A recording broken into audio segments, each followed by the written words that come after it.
was quite inspiring and encouraging. I'm sure that today's afternoon would certainly pave path for all of us to make India a knowledgeable India.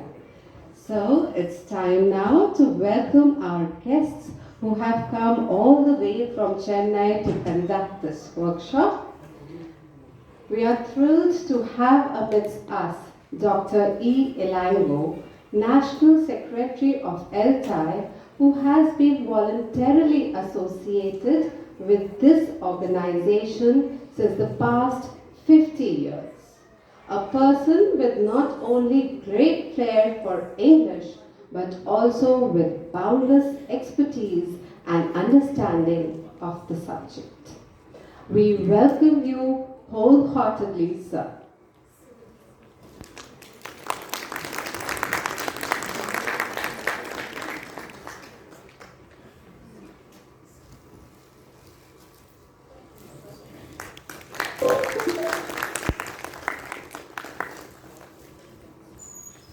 We are mesmerized to have the benign presence of Dr. Shravan Kumar, the National Vice President of English Language Teachers Association of India.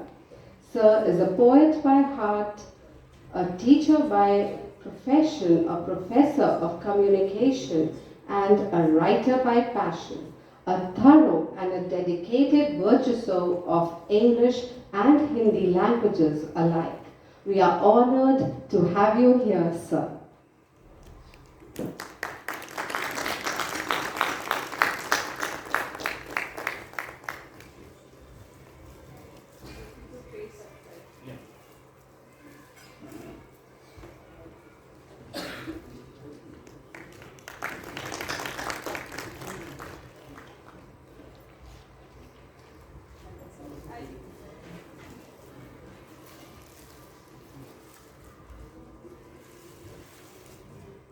And let's put our hands together for Professor Neeru Tandon, the head of the Department of English, VSSD College, Kanpur. Ma'am is an editor, author, critic, feminist, a poet, and a social worker. Her flair and expertise in English has garnered great acclaim. Ma'am has graced our institution as a judge for umpteen English elocution and storytelling competitions many a times. We are greatly honored to have you here, ma'am. Ma'am is the editor of JELT, Journal of English Language Teaching, the flagship journal of ELTAI.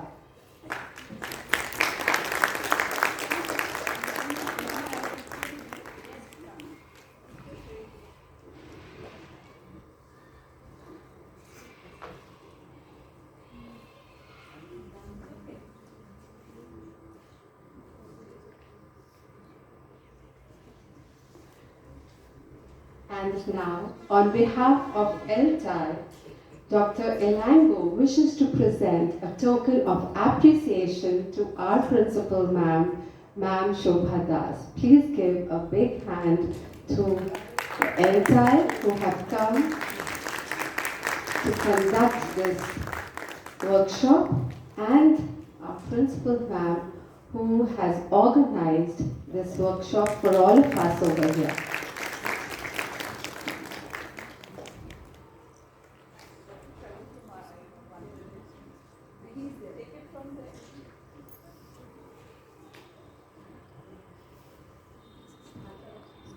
An opportunity for all of us to be trained how to. Thank you. Oh, it's my honor. Thank you. Thank you, sirs. Thank you, ma'am. And we are immensely honored to have the venerable principals of various esteemed schools of Kanpur amidst us. Their initiative to develop the reading habit will surely pave a path towards summit for their students as well as generations to come. May I request our principal, Ma'am Shobha Das, to please present a token of appreciation to our leading educators. Principals, are we joined by principals here? Do we have principals? I'm sitting with my team here. Good morning. I want to hear from them.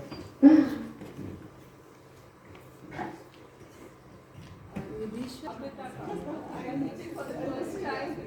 Thank you so much. Please put your hands together for Ma'am Amita Kalra, Principal, NLK Academy.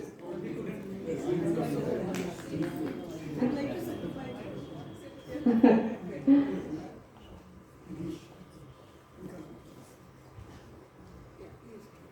we have any other principals here with us? Not as yet. Yeah, they must be joining us late, and as they join, we would like to felicitate them. Please come, child. Sir has joined us. Come.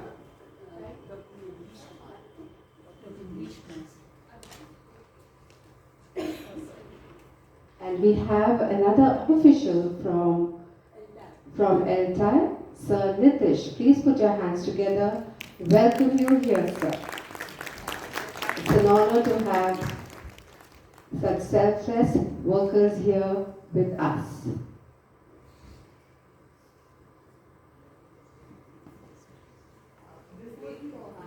Yeah. Okay, for the lighting of lamp. Okay, so we are all awaiting.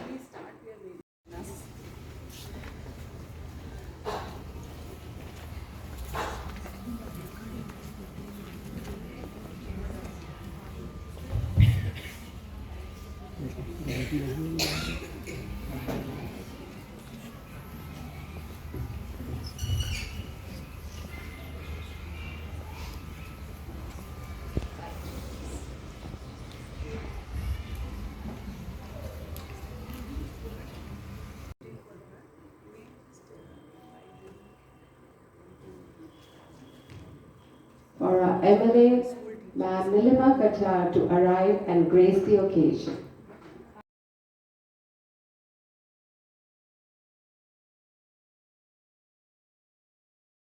A very warm morning to all of you. Good morning, ma'am. I'm really fortunate. I think I know many faces. I keep on seeing in various schools and know something about you also. I'm Dr. Neeru Tandon. And long time back we started English Language Teachers Association of India Kanpur chapter, where we are having both college teachers as well as school teachers. But now we are planning to have a separate chapter for school teachers over here. So Madam Shobha Das has kindly given her consent that she would do the needful, and Professor Shravan Kumar also and Professor Ilango from the central body are here, and they will let you know why should we join that. What are the benefits? In a nutshell, what I will like to say, that this is a kind of thing when your presence is felt at the national stage. You would be associated with the school teachers from all over India. And it's not only about English teaching. We are concerned with teaching in particular. Students, what kind of education we are imparting as teachers.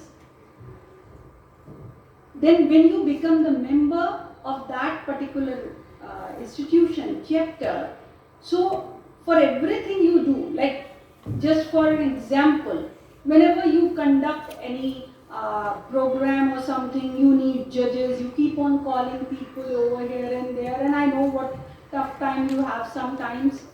So this is something, it would be a platform where you will have college teachers, you will have school teachers in one group, part of one group. So those things would be quite handy to you. And we have various programs, various good things that we can do together. A lot of ELTAI keeps on doing a lot of research as far as teaching is concerned, method of teaching is concerned. So this is something what I feel that it is a good platform. So you will be the part of Kanpur chapter. So I request you, and it is very simple. A very little amount is involved over here for as membership. It is like you can say for 10 years it is 3,000 rupees. Even you can take institutional membership also. So what happens that when you become the member, one journal is there, you must have seen that, that is print one, and some online journals. We also are catering to school teachers for that. So you have the chance to publish yourself over there. And whatever new researches are being going on, so you just, you are acquainted with that through this. So what new is coming up? Whatever is happening, not only in Kanpur, but all over India and even up, beyond that. Every year we organize one international conference at one of the other places. So there also you get various benefits. So we are equally concerned with school education as well as higher education. So and we are catering our school kids because this program is all about you people and whatever you are doing and how better you can do. So I invite you to contact Madam Das for this particular thing. Now all of you are involved in that. She will share other things also. But if you are involved and you want to join this group, kindly share your details and contact Madam Das for that. Okay? Thank you so much.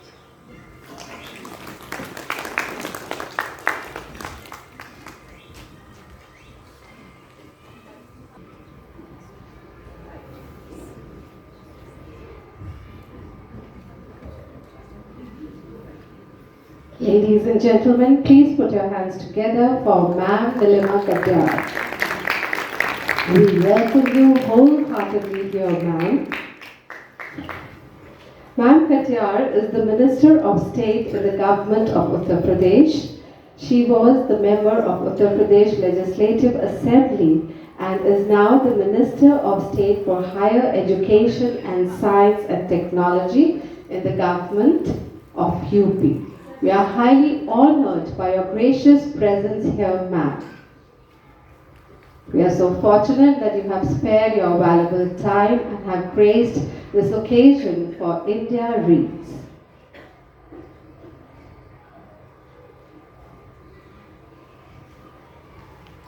We are now solicit Ma'am Katyar and all the dignitaries to please come up for the ceremonial lighting of lamp.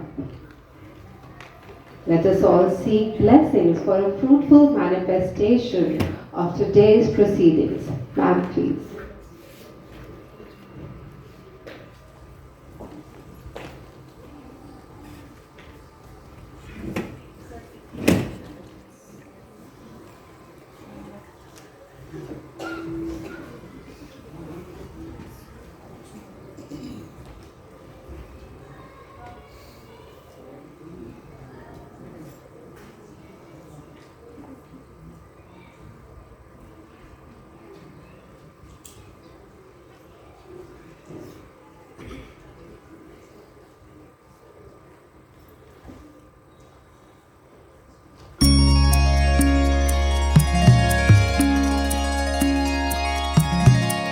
असतो मा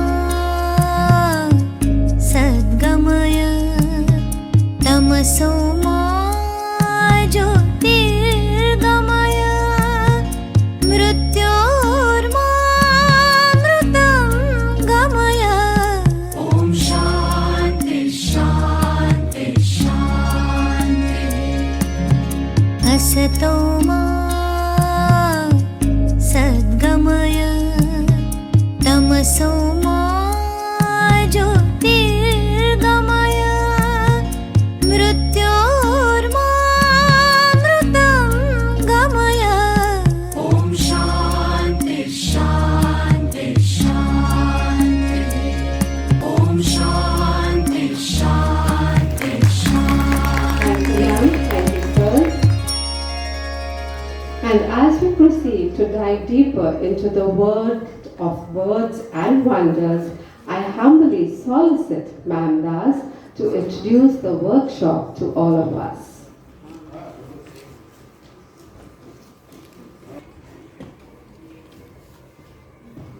Very Honorable Minister, Ma'am Nilima Katiyarji, we are so grateful to you for your kind presence at such a short notice. In fact, I was not even expecting her, but then Ma'am made it possible out of a busy schedule. Thank you so much for sparing your time for us, Ma'am. Let's give her a very, very big round of applause.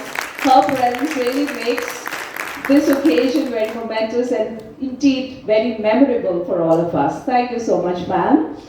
Dr. Elango, the National Secretary of ELTAI, Dr. Shravan Kumar, the National Vice President of ELTAI, Dr. Neeru Tandon, HOD English, VSSD College, and Chief Editor of JELT, the Journal of English Language Teaching, a very, very active member of Kanpur in the intellectual circles, Dr. Nidish Kumar, who has just joined us. He's also from ELTAI. We're really very grateful to the team of ELTAI for making it possible for all of us today.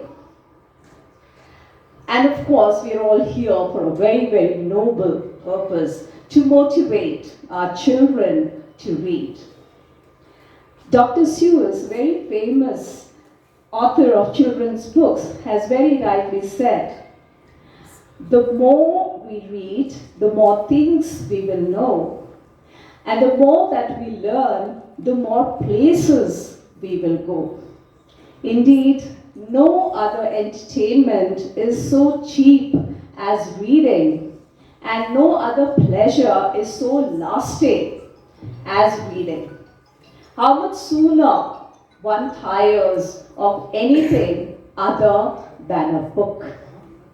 Indeed, the joy of reading has to be experienced by one and everyone, especially our children. And the onus lies on us as educators to motivate our children to read. How often, as teachers, we find ourselves thinking, only if these children would read the way we did when we were kids, only if we could motivate these children to read. But we find ourselves challenged by the distractions that children have today, the distraction of the mobile phone, the social media, the television, computer gaming, and so on. We find it a very, very big challenge because all the time that could be devoted to reading is actually wasted by them in all these frivolous pursuits. Sadly so, but Indians today are using the social media more than any other country in the world, where we expect people, and especially children, to have a book in their hand when they are waiting in queues, waiting for anything, traveling by buses or trains or by air. We find them all bent over the mobile phone. The scenario really has to change because it has taken a very, very heavy toll on the children. It has affected their thinking ability. It is affecting their comprehension skills, their communication skills, their power of concentration, and also their creative ability. So we all really need to make a very, very conscious effort and do something. We need to build and nurture a culture of reading in schools. And it can be done only when we actually make it a movement. So one can understand why this seed of India Reads movement was sown by ELTAI. We have today the presence of the esteemed members of ELTAI, the brains behind the India Reads movement, Dr. Elango and Dr. Shravan Kumar, who have actually made it a mission to ensure that the habit of reading is inculcated in each and every child across the country. And of course, we have Dr. Neeru Tandon here to support our efforts. Like I said, she's very actively engaged in all school activities. And if we get her support and her encouragement, definitely we will be able to do a lot here in our city. The need is for all of you also to feel equally encouraged and motivated to take this movement forward. And I'm sure your presence itself counts a lot. And when you go back from here, you're going to take back what we really wish to send to the children, the future generation of our country. So thank you very much for your kind presence today. I'm sure this session is going to be very enlightening, very enriching for all of us. So thank you very much. All the best to you. Thank you.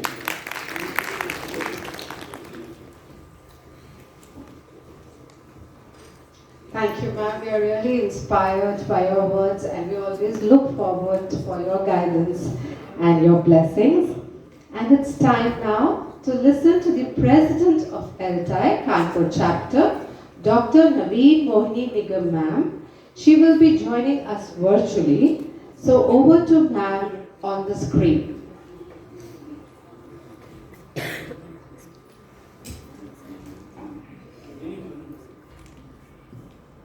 I, Dr. N.M. Nigam, Chapter President, ELTAI Kanpur Chapter, extend a warm welcome to Professor Ilango, the patron of ELTAI, our esteemed chief guest today, Professor Neeru Tandon, Founder President, ELTAI Kanpur Chapter, and Chief Editor of Journal of English Language Teaching, Professor Nisha Gupta, Secretary, ELTAI Kanpur Chapter, Madam Shobha Das, Principal, Shree Sanatan Dharm Education Center, Kanpur, the delegates from various prestigious schools of Kanpur, school staff, gracing this training session with their valuable presence. Dear colleagues, English Language Teachers Association of India, that is ELTAI, is in constant pursuit to whet and sharpen teaching, learning methodologies, and holds weekly webinars to explore and enlighten newer ways, newer methods to strengthen the base of teaching, especially English language teaching. India Reads initiative is the vision of our chief guest, Professor Ilango. The campaign has opened new ways to provide an extra edge to students who have to compete in global scenario. Our vision through this campaign is to prepare students to compete globally, to encourage them not just to read, but to critically analyze the content, to engage in discussion with peers, to evaluate and assess information. This will allow them to explore the world of knowledge beyond their regular school curriculum. Knowledge is power, dear colleagues, and I promise you, when you will leave this place, you will leave it as a better informed and more enlightened educationist. Congratulations to the principal for pioneering the campaign by signing an MOU with ELTAI. Thank you. That was quite inspiring. And may I now humbly solicit our Honorable Minister, Ma'am Katyar, to address us all with her kind insights and experiences. Ma'am, please.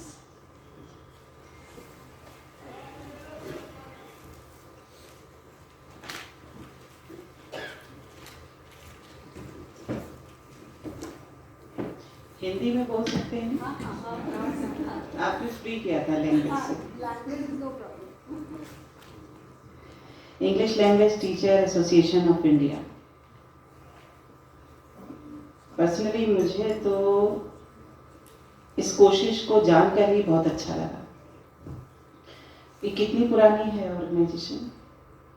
1969. It was established in 1969. 1969।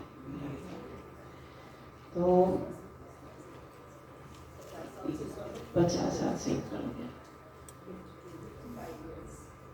Language को promote करने के लिए, reading को promote करने के लिए और ज़्यादा से ज़्यादा इसके तरफ रुझान बढ़े, इसको इन्हेंस करने के लिए ये कोशिश है, ये ऑर्गेनाइजेशन है।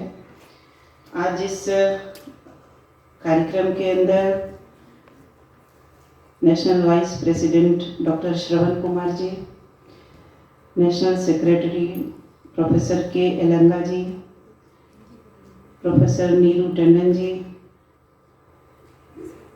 हमारी प्रिंसिपल सनातन धर्म स्कूल आदरणीय शोभा दास जी,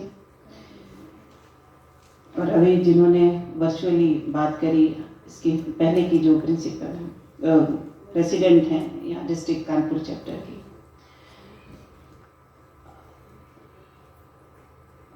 देखिए, बहुत बड़ा चैलेंज है जिस समय ये कार्यक्रम हो रहा है, और मुझे लगता है आपके ये कार्यक्रम का हिस्सा होगा, ऐसे आप करते होंगे जगह जगह, जैसा इस ऑर्गेनाइजेशन का वो होगा। चैलेंज है, लेकिन इस चैलेंज को, और चैलेंज केवल इंडिया के लिए है ऐसा नहीं, ये चैलेंज वर्ल्ड वाइड है। जैसा सोशल मीडिया बढ़ रहा है, नॉलेज लेने के सोर्सेज बढ़ रहे हैं, नॉलेज जैसा बोल रहे हैं उसके सोर्सेज बढ़ रहे हैं, तो ये चैलेंज एक पूरी जो शिक्षाविद हैं उन सबके लिए एक बहुत बड़ी चिंता का विषय है। और चिंता के साथ साथ, इस चैलेंज के साथ साथ ये ठीक है, और इसको प्रमोशन भी बहुत ज़्यादा, इसको सबसे पहली बात है कि स्वीकार करना, इसको स्वीकार करना कि ये बहुत बड़े पैमाने पर और पूरी के पूरे एजुकेशन सिस्टम के अंदर, और एजुकेशन जब हम बोल रहे हैं तो एजुकेशन किसी सोसाइटी के लिए, किसी जगह के लिए वो कितना मैटर करता है, और प्रॉपर एजुकेशन से अलग हटकर जब वो दूसरे सोर्सेज की तरफ, जिनको जानना है, जिनको समझना है, जिन्हें आगे जाना है, और जिन्हें सोसाइटी बिल्डिंग के अंदर, सोसाइटी की प्रोग्रेस के अंदर अपना कंट्रीब्यूशन करना है, उनके सोर्सेज जब रॉन्ग हो रहे हैं और रॉन्ग सोर्सेज से वो नॉलेज ले करके रॉन्ग डायरेक्शन के अंदर अपने आप को, अपने एनर्जी फ्लो को ले करके बच्चे जा रहे हैं, या यूथ जा रहा है, एडोलसेंस जा रहे हैं, तो ये एक बहुत बड़ा चैलेंज हमारे सामने है, और इसको हम कैसे, और हमें ही करना है। अब हम इसमें क्या ऐसा करें कि इनका सबका अट्रैक्शन इधर की तरफ आए, क्या ऐसी चीजें लाएं जो इनका फोकस इधर की तरफ हो। और अभी हम जिस लाइन और लेंथ पर आगे बढ़ रहे हैं, तो जहां हम हैं वो एकदम नए एटमॉस्फेयर की तरफ, प्रोग्रेसिव मोड पर इंडियन सोसाइटी जा रही है। प्रोग्रेसिव मोड पर जब जा रही है तो ये बहुत अच्छी बात है कि प्रोग्रेसिव मोड पर जाने का बेस हमने अपना पास्ट लिया है, कि हम पास्ट में इससे भी ज़्यादा प्रोग्रेसिव सोसाइटी थे, और हमें अपनी उन जड़ों को पकड़ते हुए अपने खिलते हुए फूलों को बनाना है। तो ये जो हमारी जड़ें हैं, जब मैं आपसे बात कर रही हूँ तो मुझे अष्टाध्याय याद आ रहा है। व्याकरण का वो अष्टाध्याय हजारों साल पहले, और उसी बेस पर, उसी लैंग्वेज को आज उसी व्याकरण के आधार पर, उन्हीं अक्षरों के शब्दों से हजारों साल पहले से, माने पूरी की पूरी सभ्यता इसी लैंग्वेज के थ्रू एक सदी से दूसरे सदी तक, एक युग से दूसरे युग तक, एक जगह से दूसरी जगह तक, पूरी सृष्टि के अंदर ये भाषा, ये लैंग्वेज, ये संप्रेषण ही काम करता है। तो इसका महत्व कितना ज्यादा है और इसको जानना कितना ज्यादा जरूरी है। और एक जो बहुत बड़ा चैलेंज इन सब चीजों के साथ तो आ ही रहा है कि हम जब एंटरटेन हो रहे हैं तो उस जगह से जा रहे हैं, एक बहुत बड़ा चैलेंज आ रहा है कि एजुकेशन को केवल और केवल आजीविका का माध्यम समझना, मानना और उस पर चलना, वो सबसे ज्यादा लैंग्वेज का नुकसान कर रहा है। आज ये सही है कि कई सारे सोर्सेस के थ्रू, माने लैंग्वेज एक बहुत बड़ा नौकरी का भी माध्यम बन रहा है, बहुत सारी जगह उनकी आवश्यकता पड़ रही है और लैंग्वेज उस माध्यम के रूप में भी आ रहा है, लेकिन वो संख्या आंकड़ा बहुत कम है। लेकिन एक मजबूत, सशक्त, सार्थक लैंग्वेज की नॉलेज होना, ये एक मजबूत बेस हमारे जीवन के हर एक फील्ड के अंदर है। ये मेंटेलिटी जब तक हम हमारे बच्चों के अंदर नहीं डालेंगे, ये विश्वास नहीं डालेंगे, ये समझ नहीं डालेंगे कि किसी भी विषय के लिए हम जाएंगे, कहीं भी हम जाएंगे, तो लैंग्वेज वो माध्यम है कि उस विषय को, उस जगह को, उस प्रॉपर कोई चीज हम सीख रहे हैं, उस जगह के अंदर लैंग्वेज हमारे लिए बहुत बड़ा बेस बनने का काम करेगी। किसी को जानना है, पूरी दुनिया के अंदर किसी हिस्से को समझना है, तो बिना जाए भी लैंग्वेज एक ऐसा माध्यम है कि हम उस जगह की, उस समय को खर्च किए बिना, उस पैसे को खर्च किए बिना एक बहुत बड़ी जगह को हम बहुत व्यवस्थित तरीके से उसके हर एस्पेक्ट को लैंग्वेज के माध्यम से जान सकते हैं। लैंग्वेज वो सशक्त हमारा माध्यम है। तो लैंग्वेज, प्रॉपर लैंग्वेज के माध्यम से हम जीवन के हर हिस्से को बहुत खूबसूरत बना सकते हैं। नॉलेज, ये एक नैतिक सदाचार, उसका बिंदु हमारे कल्चर में, हमारे सोसाइटी में सिखाया जाता है और वो पीढ़ी दर पीढ़ी जाता है आचरण के माध्यम से। और जिस तरह से हमारी पीढ़ियों के माध्यम से, आचरण के माध्यम से हम एक दूसरे को व्यवहार सिखाते हुए एक बहुत बड़ी कल्चर, एक बहुत समृद्ध संस्कृति को रिप्रेजेंट कर रहे हैं आचरण से सिखाते हुए, भाषा उसका एक बहुत बड़ा माध्यम है। भाषा उसका एक बहुत बड़ा माध्यम है और उसको लेकर के अगर हम बच्चों के बीच में कि नहीं बस इसको जानना है, इसको करके आगे बढ़ना है, नहीं, सोसाइटी के अंदर, नॉलेज की दुनिया के अंदर भाषा एक बहुत बड़ा सोर्स है, इसको मान करके, और एक जैसे हम लोगों के समय में पढ़ते समय शॉर्ट करके, उसको कीज कहते थे, उसके माध्यम से पढ़ाई और उसके माध्यम से, जिसको कहते हैं ना कि शॉर्टकट निकालना, शॉर्टकट निकालने के माध्यम से जो पढ़ाई हो रही है वो भी इसका बहुत बड़ा नुकसान है कि कम समय में, और समय किस लिए कम है, क्योंकि स्क्रीन पर बच्चे ज्यादा देर के लिए हैं। तो बच्चे स्क्रीन पर ज्यादा देर के लिए हैं, पढ़ने के लिए उनके पास टाइम कम है, और पढ़ेंगे भी क्या, ये भी संकट है। तो हमें इस फोरम के माध्यम से, इस ऑर्गेनाइजेशन के माध्यम से बहुत बड़े स्केल पर राइटर्स का भी आह्वान करना पड़ेगा कि वो इस प्रकार की किताबों की तरफ प्रेरित हों कि किताबें इंटरेस्टिंग बने, किताबें जो जिज्ञासा है, वो सर्च कर रहे हैं गूगल पर, वो चीज जो मूल आवश्यकता है पढ़ने की, जिज्ञासा इंडिया के अंदर मूलभूत प्रकृति है। जिज्ञासा तो है, लेकिन उसका समाधान कहाँ हो रहा है?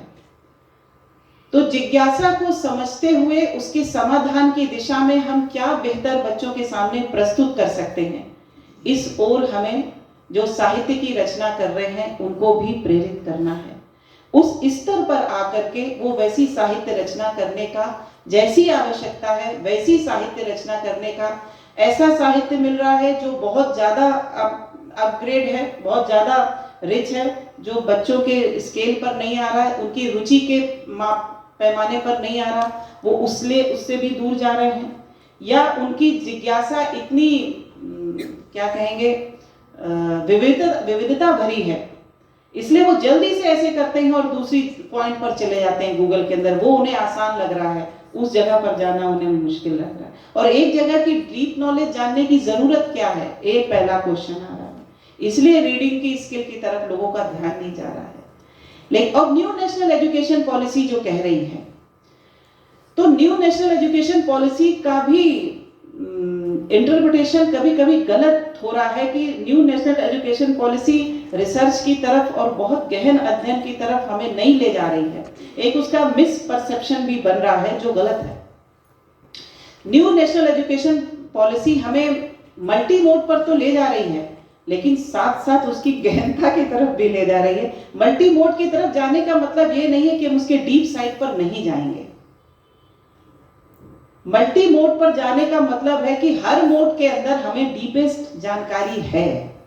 इसको उस फॉर्म पे लेने की जरूरत नहीं है जिसका गलत अर्थ निकाल करके सब सतही तौर पर जानना और इसलिए पढ़ाई कम करना। तो सब सतही तौर पर जानना और इसके लिए पढ़ाई कम करना, इससे भी बचना है। और मुझे जो लगता है कि जो मेरे सामने बैठे हैं, आप सब इस चैलेंज के समय, बहुत बड़ा चैलेंज है, इस चैलेंज के समय आप सब जो इस ऑर्गेनाइजेशन से जुड़ रहे हैं, इस तरफ ध्यान ले जा रहे हैं टीचर्स के बीच में इस जागरूकता को ले जाने की जो बात हो रही है। और इसके लिए मुझे लगता है ये पूरे दिन चलना है। आज ये पूरे दिन जो सेशंस होंगे, मेरी बहुत सारी शुभकामनाएं हैं इस ऑर्गेनाइजेशन को लेकर, क्योंकि बढ़ता हुआ भारत है, बदलता हुआ भारत है, विस्तारित होता हुआ भारत है, बहुत तेजी से व्यापकता बढ़ रही है, हम ग्लोबल हुए हैं, लेकिन वैश्वीकरण के साथ साथ हम अपने स्व की जो बात है, जो हमारी गहराई है, उसको संभालते हुए, और इसके लिए लर्निंग है कि हम अपने को जानते हुए, हमारा जो बेसिक है और नॉलेज के लिए, विजडम के लिए जो हम जाने जाते हैं, उस चीज को ना छोड़ते हुए, और ये अगर कोई कर सकता है और जहां से हो सकता है, वो सब आपको जो मेरे सामने बैठे हो, बहुत बड़ी जिम्मेदारी है, बहुत बड़ा दायित्व आपके साथ जुड़ रहा है। बार बार आपसे कहा जाता है कि आप राष्ट्र निर्माता हो। ये जितने हैं ऊपर से नीचे तक, आज नहीं पहले भी, जब भी समझ और ये विकास आया है, जब सभ्यता आई है, तो उस सभ्यता को निर्देशित और संभालने वाला भी आया है, और वो गुरु आया है। तो आज अगर ये चैलेंज है, तो ये जिम्मेदारी भी आप ही के कंधों पर आ गई है कि कैसे उनकी जगह जो है, जिस ज्ञान के लिए, जिस बोध के लिए दुनिया के अंदर जानी जाती है, उस पहचान से भारत अपनी पकड़ ना छोड़े, उस पहचान से, उस मेधा से आज दुनिया के अंदर कहीं भी जाए, तो आप ही के पढ़ाए हुए बच्चे, यहीं के गए हुए बच्चे उस निर्णायक जगह पर निर्णय लेने का काम कर रहे हैं, जो बिना जब तक हम हमारे बच्चों के अंदर ये क्वालिटी, ये विश्वास जो है यहाँ के IQ के अंदर, कि किसी भी विषय के लिए हम जाते रहे, ऐसे ही संभली रहे और हम व्यापक होते रहें। आपको आपके इस कार्यक्रम के लिए दिन भर आपको ईश्वर से मेरी प्रार्थना है, जो आपके सामने आए और जो आपसे ईश्वर से बड़े आपको दर्जा मिला हुआ है समाज के अंदर, कि जब गुरु बताता है तभी ईश्वर का बोध होता है। तो आपके हाथों में जीवन है, जीवन की दिशा है, और ये निर्णायक समय है कि फिर ठीक दिशा में अपने विस्तार के साथ अपनी गहराई को हमारे बच्चे ना छोड़ें। वो जिम्मेदारी आपके साथ जुड़ रही है। उचित मार्गदर्शन के अंदर आप उस जिम्मेदारी को निर्वहित कर पाएंगे। मेरी बहुत सारी आप सबको शुभकामनाएं।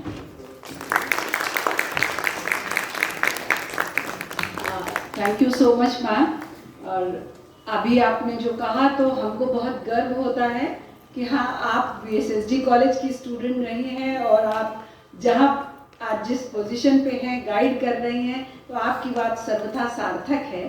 सो you are an alumni of VSSD college, and VSSD college is part of the organizing committee of this program.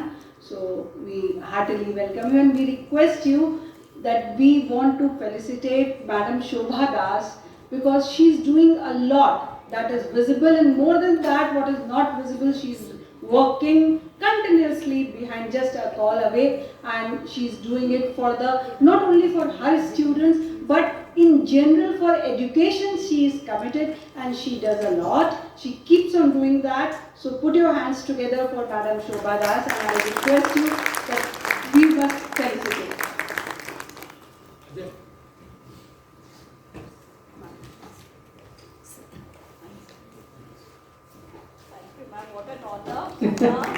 Indeed, an honor for all of us to have ma'am amidst us and to erudite us with her valuable insights and thoughts.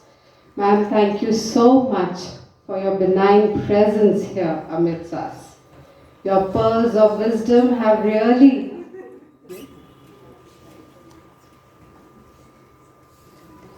your pearls of wisdom have really inspired us. Let's put our hands together for ma'am, and we look forward for your presence again amidst us. Thank you so much, ma'am.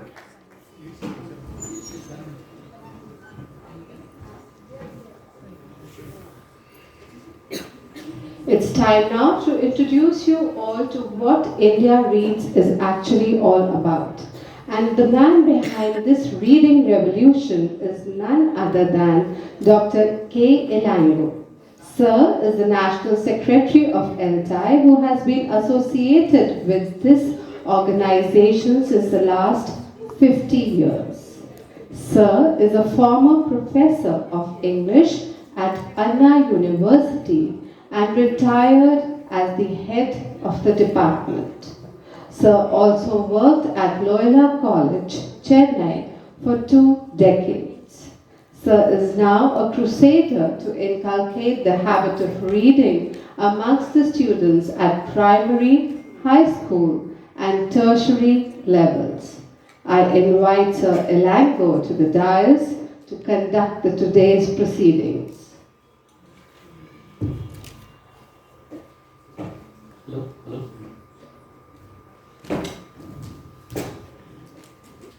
Good morning to every one of you. Just one more minute I would have said good afternoon. I was waiting for that. Okay, I think I need to start off thanking the Education Minister for her eloquent speech, and we are really honored by her presence here. And I must also thank our Professor Neenu Tandon. But for her, I don't think that we would be here. And she's doing a great job, and she's always. When you leave this place, you will leave it as a better informed and more enlightened educationist. Congratulations to the principal for pioneering the campaign by signing an MOU with ELTAI. Thank you. Appreciative of others, but she doesn't appreciate herself for doing so many things for the organization, for our institution, for the country on the whole. And the principal, I think, I don't know where she is, and yeah, such a scholarly presentation. She made my job easier. I don't think I need to say anything more than what she said about the importance of reading. But still, let me go on with my presentation. As you could see, India reads. We always begin by saying, India does not read, or does not read enough. I don't think we need to do any kind of research, conduct a survey to find out whether India reads or not. Looking at ourselves, looking at our family members, looking at our school children or the college children, looking at the society at large, we know easily that India does not read or does not read enough. So before we go on to look at why we are doing what we are doing, the objectives behind this, and how we are planning to translate these objectives into realities, I want you to look at the picture on your right hand side. It's just an image. It's a sculpture. Sculpture is a Chinese. It's made out of papers. It shows the power of the mind, the strength of the mind by reading. That is suggestive of what we are trying to do. Shravan, I think you need someone to help me out. Then we do. Yeah, the next one. Okay. Reading in crisis. The minister said it's not only India's problem, it's a global problem. Reading habit is deteriorating, it is terribly deteriorating. We need to halt it. What would happen if we don't halt it? All of us know that there is going to be a kind of intellectual crisis, a cognitive decay, a cognitive degeneration. Why do we say that? Because all of us know that reading is the mother of all skills. It's reading that makes us become better speakers, better writers, better listeners, even better readers. We become better readers only by repeatedly engaging with the reading. Reading is a skill. Only by repeatedly doing reading we become better readers. And it is reading that makes us become better thinkers. These days we talk about different kinds of thinking. We talk about creative thinking, critical thinking, design thinking, logical thinking, analytical thinking, problem solving, so many things.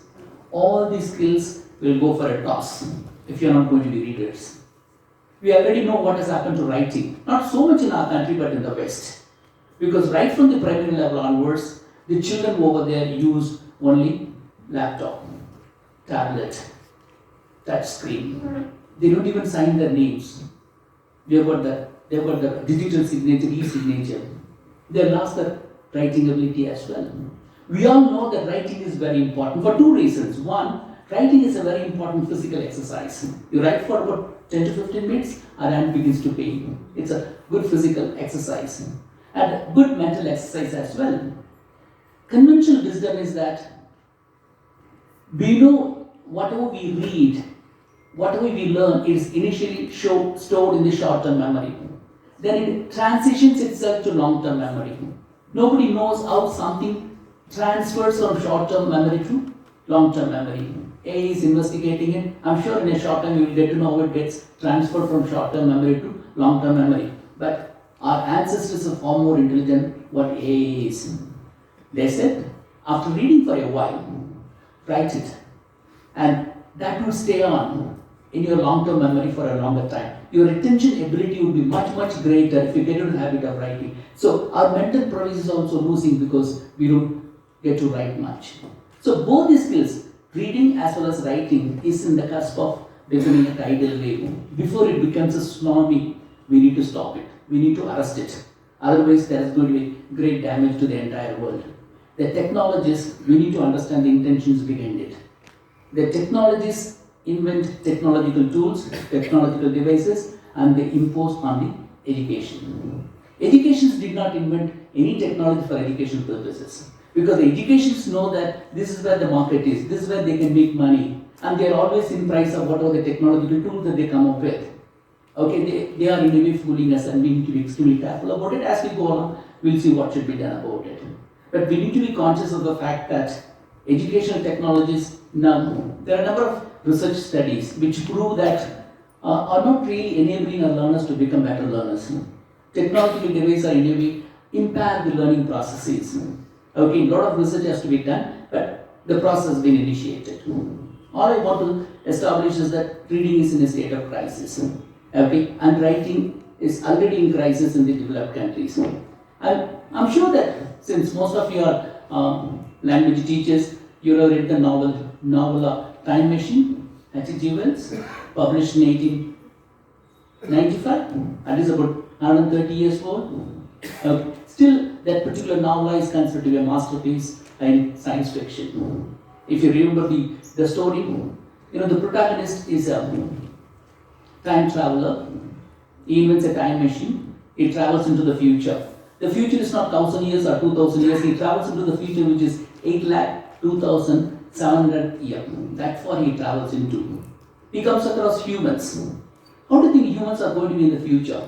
Think of humans in the 25th century, 30th century, or the 50th century. We always, whenever you think of humans in the future, we think of them as handsome, beautiful, immense, with massive power.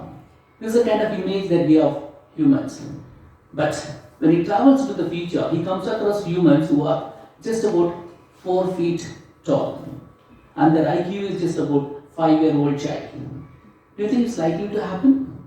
Or is it a kind of absurd imagination of the writer? It is likely to happen. Okay, look at all the developments that are happening today, especially the technological developments. Even a simple thing like walking, after the invention of cycles, motorcycles, cars, buses, trains, aeroplanes, we stopped walking. We know that India has become above diabetes. The first thing the doctors tell us is to walk at least about 10,000 steps every day. Something which was very natural, we are losing it because of the development that are taking place in the field of technology. And we are losing the mental prowess as well. Not only the physical prowess, but the mental prowess as well. And we know the last few years, ChatGPT, Bard, Bing, okay, we don't have to think. Few brainy people are making us brainless. And we are going to become as H.G. Wells predicted, because almost all the science fiction writers, whatever they predicted years ago, centuries ago, are coming true today. And that's likely to come. I don't think that we need to cherish what is likely to happen in the future, and we need to safeguard the future generation. That's in our hands. Because we are the ones, teachers are the ones who are directly dealing with the cognition. Nobody else is doing it. Okay, doctors are not doing it, engineers are not doing it, bureaucrats are not doing it, nobody else is doing it. It's our duty, teachers' duty. It's only the teacher's duty to deal with the cognition of the students.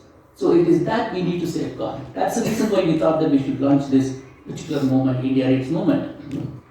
Next one, please. Before I go on to say anything, I want you to take a minute to think about why is it deteriorating? This happening only the last 2 decades. When I was saying years ago, long ago, in 1960s, that point of time in 60s and 70s, most of us were reading. We may not be avid readers, voracious readers, passionate readers, but we were reading. Not merely the textbook, but other than the textbooks. But students today, as ma'am really pointed out, when they walk on the road, they don't even look at the people around, they're looking at the mobile phone. And when you travel in the aircraft, you find everybody, earlier used to say that everybody is booked in the aircrafts. But today nobody is booked. Okay, everybody is hooked to instead of being booked, they are hooked to their mobile phone. This is the kind of transition that we find now. I want you to spend a moment thinking about why this has happened now. Who is responsible for it? Do you think the teachers are responsible? Parents are responsible? The system is responsible? Who do you think is responsible for this kind of a state? I also want you to think about what is it that we can do as teachers. As earlier we said that we are the ones who are dealing with the cognition of the students. Is there something that we can do about it? This third question you can keep it in your mind, at the back of your mind. As we go along, we'll look at what can be done. But the first 2 questions are important. Why is it reading habit among the students is deteriorating? Who is responsible for it? I would like to have some responses from you. More usage of mobile phones. Say it louder, ma'am, so that I can hear you. More usage of mobile phones. Usage of mobile phone. Who is responsible for it?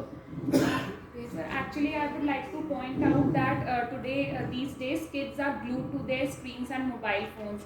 So somewhere or the other, the parents are also responsible because they see their elders also glued to the screen. So what they learn, that my parents are also glued, so I also need to be glued either to the laptop or to the mobile or to the TV. Yeah. So I think we as parents or teachers, what we can do, that there should be less usage of mobile screens now. So when they will see us reading or doing other activities, then they will also be motivated to do the same. This is at least what I follow in my kids' case. This Thank is you, I think ma'am. what can be done. Thanks for so well articulating it. As you rightly said, the only antidote for tech addiction is book addiction. The only panacea for book addiction is not for book addiction. Tech addiction is only the book addiction. So one more thing I would like to point out.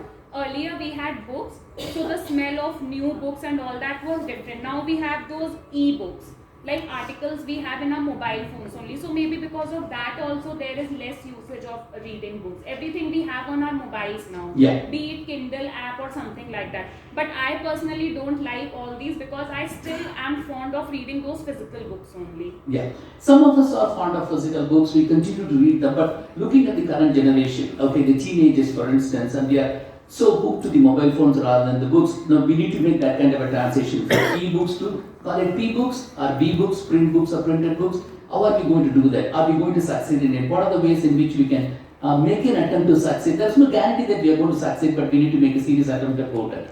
Any other reason? Why is it the students are not reading? She said that parents are responsible. It's something like monkey see, monkey do. Sorry, ma'am. They are not exposed to, they are not being introduced to, they are not being familiarized to book reading. Right from, let's say, when a baby is about 7 or 8 months old, when it is able to hold something in its hand, they give the mobile phone. And they show the moving screens. When the child is to be fed, which is the most difficult thing, most of your women, you know, the difficulties of feeding a child. And it becomes easy when the child is so absorbed, when the child is unconscious of it, you begin to feed the child and the child gets used to that. Okay, as you rightly said, parents are responsible, parents are not willing to accept that. They say that, okay, as long as they are with us, we do this. But once we send the child to the school, it's your responsibility. Can we make any kind of transition over that? We need to seriously look at that. As ma'am said that, the children are not familiar with the book reading. They don't see anybody reading. Parents don't read anything. Okay, so then how can they get to know that there is something to be read? That could be other reason. Any other reason? Can you have one more reason? Yes, ma'am. So these days we are more dependent on Google rather than books. because I see the difference. I'm taking a class 4 and 5, and when I was small and I had to write an essay, my father used to, and I used to go to my father and ask him to help me to write the essay. He used to hand over me the Remy Martin or some more essay books, and we had previously 50 essays, 100 essays. Now those books are not even in the library. I was trying to search, they were not even in the library. So when my students have to write an essay, they find it very difficult because they are not exposed to reading. They are not, they don't have that creativity to think. They are not even think. They don't want to think because they want to Google and get all the answers from Google now. So Google is one very big reason why children do not have that creativity of their own now. This is what I feel. Very true. You know, we as humans are tendency to look for something which is easier. When it is easily available, why should we strain ourselves? Okay, when Google uses everything, Google has become God as the cliche is, then why should we strain ourselves? Yes. And parents are diverting the children towards Google. You want to find an answer, take the mobile and find it on Google. Our parents used to give us books. Find it on the book. You want to know the meaning of the word? Go find it in the dictionary. Now children don't know how to use dictionary because dictionaries are no more the part of their life. It's absolutely gone from their life. All they have is Google. Everything is Google for them. Yeah. Dictionaries, encyclopedias, okay, and they are out of their reach. Dictionaries, interestingly, you pointed out that, like if there is a difficulty with a word, click on it and you get the meaning of it. I remember the way I was using dictionary, sorry for this digression.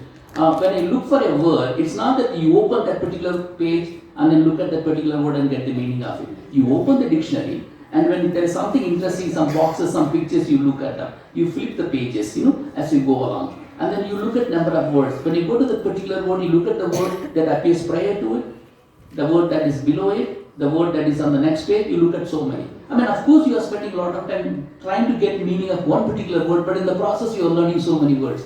That skill is lost now. Easy, click on it, you get the meaning. Okay, you want the synonyms, you get the synonyms. And you look at everything is instantaneous. And when we are instantaneous, when we eat instantaneous food, we will die instantaneously. And that's precisely what's happening to our knowledge. Whether we are physically dying or not, our knowledge is daily dying out because of this instantaneity. And we need to do something about it. Rightly pointed out. Can we have one more reason? Somewhere? Yes, ma'am. What I see in today's, like when there is a party, like birthday party or something, most of the time, what kinds of gifts the parents are introducing, they are not introducing them to books, like my fellow said, that they are like, oh, my child should get this kind of gadget, more advanced kind of technologically oriented this child should be, but they are not going towards the basic, those story books which we used to read, like Panchtan, etc. So that is also one of the reasons. Plus, in the classroom, in our times, we were made to do the activity of dictionary, which was pointed out. Now that has also subsided in the process of finishing up with the course or rushing up with the course. True, very much. I go with you, ma'am. Just look at the number of bouquets that we have. Instead of bouquets, at least in our institutions, can we give books? Yes, ma'am. So today in the entertainment world, we see a lot of cartoon channels, web series. Earlier, we used to read comic books. We used to share comic books, story books. We used to read that during our holidays and summer vacation. We used to rent those comic books and story books and pass our time during the vacations. Now there are plenty of web series, movies. The stories are turned into the web series, movies, and in the cartoon channels. So they don't want. They say within 2 hours we can finish up with that story in the screen. So what they have to read the book. That is one of the academic also. Everything is there in the YouTube. Yeah, very important point. We have given ourselves to entertainment. Our mind constantly craves for entertainment. We have become dopamine addicts. Dopamine is supposed to be a happy hormone, but the dopamine is converted into a bad one, mainly because of our longing for entertainment. Okay, I think it happens right from the childhood onwards. They don't know that there are other dimensions. Okay, that's another thing. There was one more hand up, that would be the last one. Yes, ma'am. So I feel that earlier our grandmothers and mothers used to read bedtime stories when they joy of listening to stories, and progressively we used to read those stories. Now they don't exist any kind of stories in our homes. So children also don't have access to the books, and they don't know what is the joy of hearing the story and then reading a story. Very true, ma'am. Very true. Very important reasons. I'm happy that there were so many responses. I want us to consider these responses very seriously and try and see whether we can do something about that. Okay, the next one, please. Can academia do anything about it? What does academia do? Next. What does the academia do? Academia, any school or any college for that matter, focuses only on textbooks. Textbooks have a different kind of purpose. All of us are familiar with that. Textbooks focus only on tests, examinations, assignments, projects, kind of homework that we give. Okay? Textbooks do not promote any kind of reading. If at all it promotes any kind of reading, it promotes only intensive reading, deeper reading. Okay? It doesn't do anything other than that. And we repeatedly teach the textbook. And we try and get the students memorize the textbook. And if you look at some of the textbooks, I know about the textbook in Tamil Nadu, the state government textbook. I looked at the 8th standard textbook. The size of the book is about 240 pages, of which 170 pages are exercises. Only 70 pages are text. And they teach those 70 pages throughout the year. And by familiarizing with those 70 pages, they expect the learners to become flawless learners of language and a fluent use of English language. How is that possible? Maybe learners can learn subjects looking at the textbooks, but not the language. Language we need to read extensively. So it looks as though the academia is not in a position, academia is not expected to promote the kind of reading that we are concerned about. What's the kind of reading that we are concerned about? We want our students to read for joy, read for pleasure, read on their own volition, read without any kind of compulsion. That's the kind of we are looking at. But academia has failed to do it. Can we realize it? Because we are all part of academia. Our academia, the managements, most of the managements expect only the results. 100% results, if possible, 100 marks in all the subjects, including the languages. Even Shakespeare were to appear for English examination, I don't think even when we test on Shakespeare's plays, you won't be able to get 100 marks out of, but we are very liberal in giving marks. So the point I'm trying to make here is that I want us to understand the limitations of academia. Academia all the time deals with only the textbook and nothing beyond the textbook. That's not the kind of reading that we are concerned about. We are concerned about extensive reading. Not intensive reading so much, but extensive reading, reading for joy. Something that I was doing, not so much, but still, in 60s and 70s when I was a student, I was doing it. But the current generations of students are not doing it. Somehow we need to. Can we have a kind of renaissance? Kind of revivalism? Can we get the students back to it? I'm sure that most of you are mothers and fathers here. Can we change the culture? Because we know that reading is not taught, reading is caught.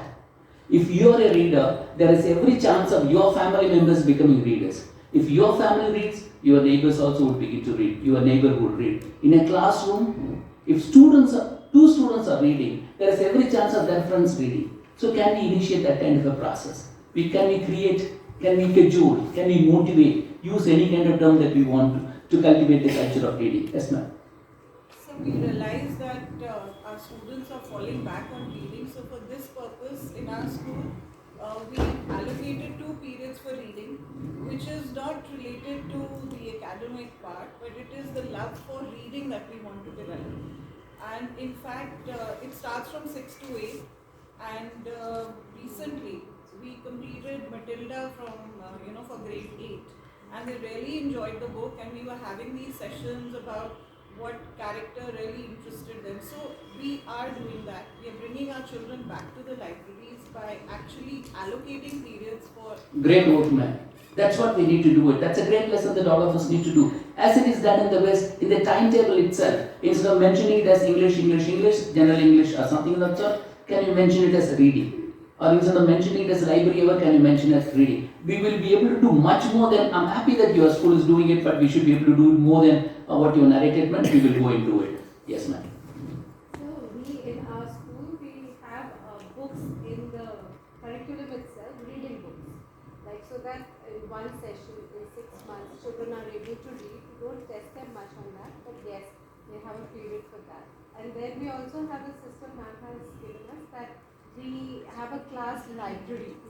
So we have our dear time. So dear time is drop everything and read. So that the children, when they are tired of having a lot of academics through the day, then they have that dear time at our school. And we also have like some sections. We give the books with the text. Then after that book is read, like 1 month time is given, then we interchange. So everybody has that book and then another section, then the other section. So this way some books are read by each and every child in the school. I think I'm in the wrong place, man. I shouldn't be here, I should be somewhere else. You are doing many things we all thought of. But the question that I would like to ask you is, why are you limiting it to only 2 year school? You have the entire country.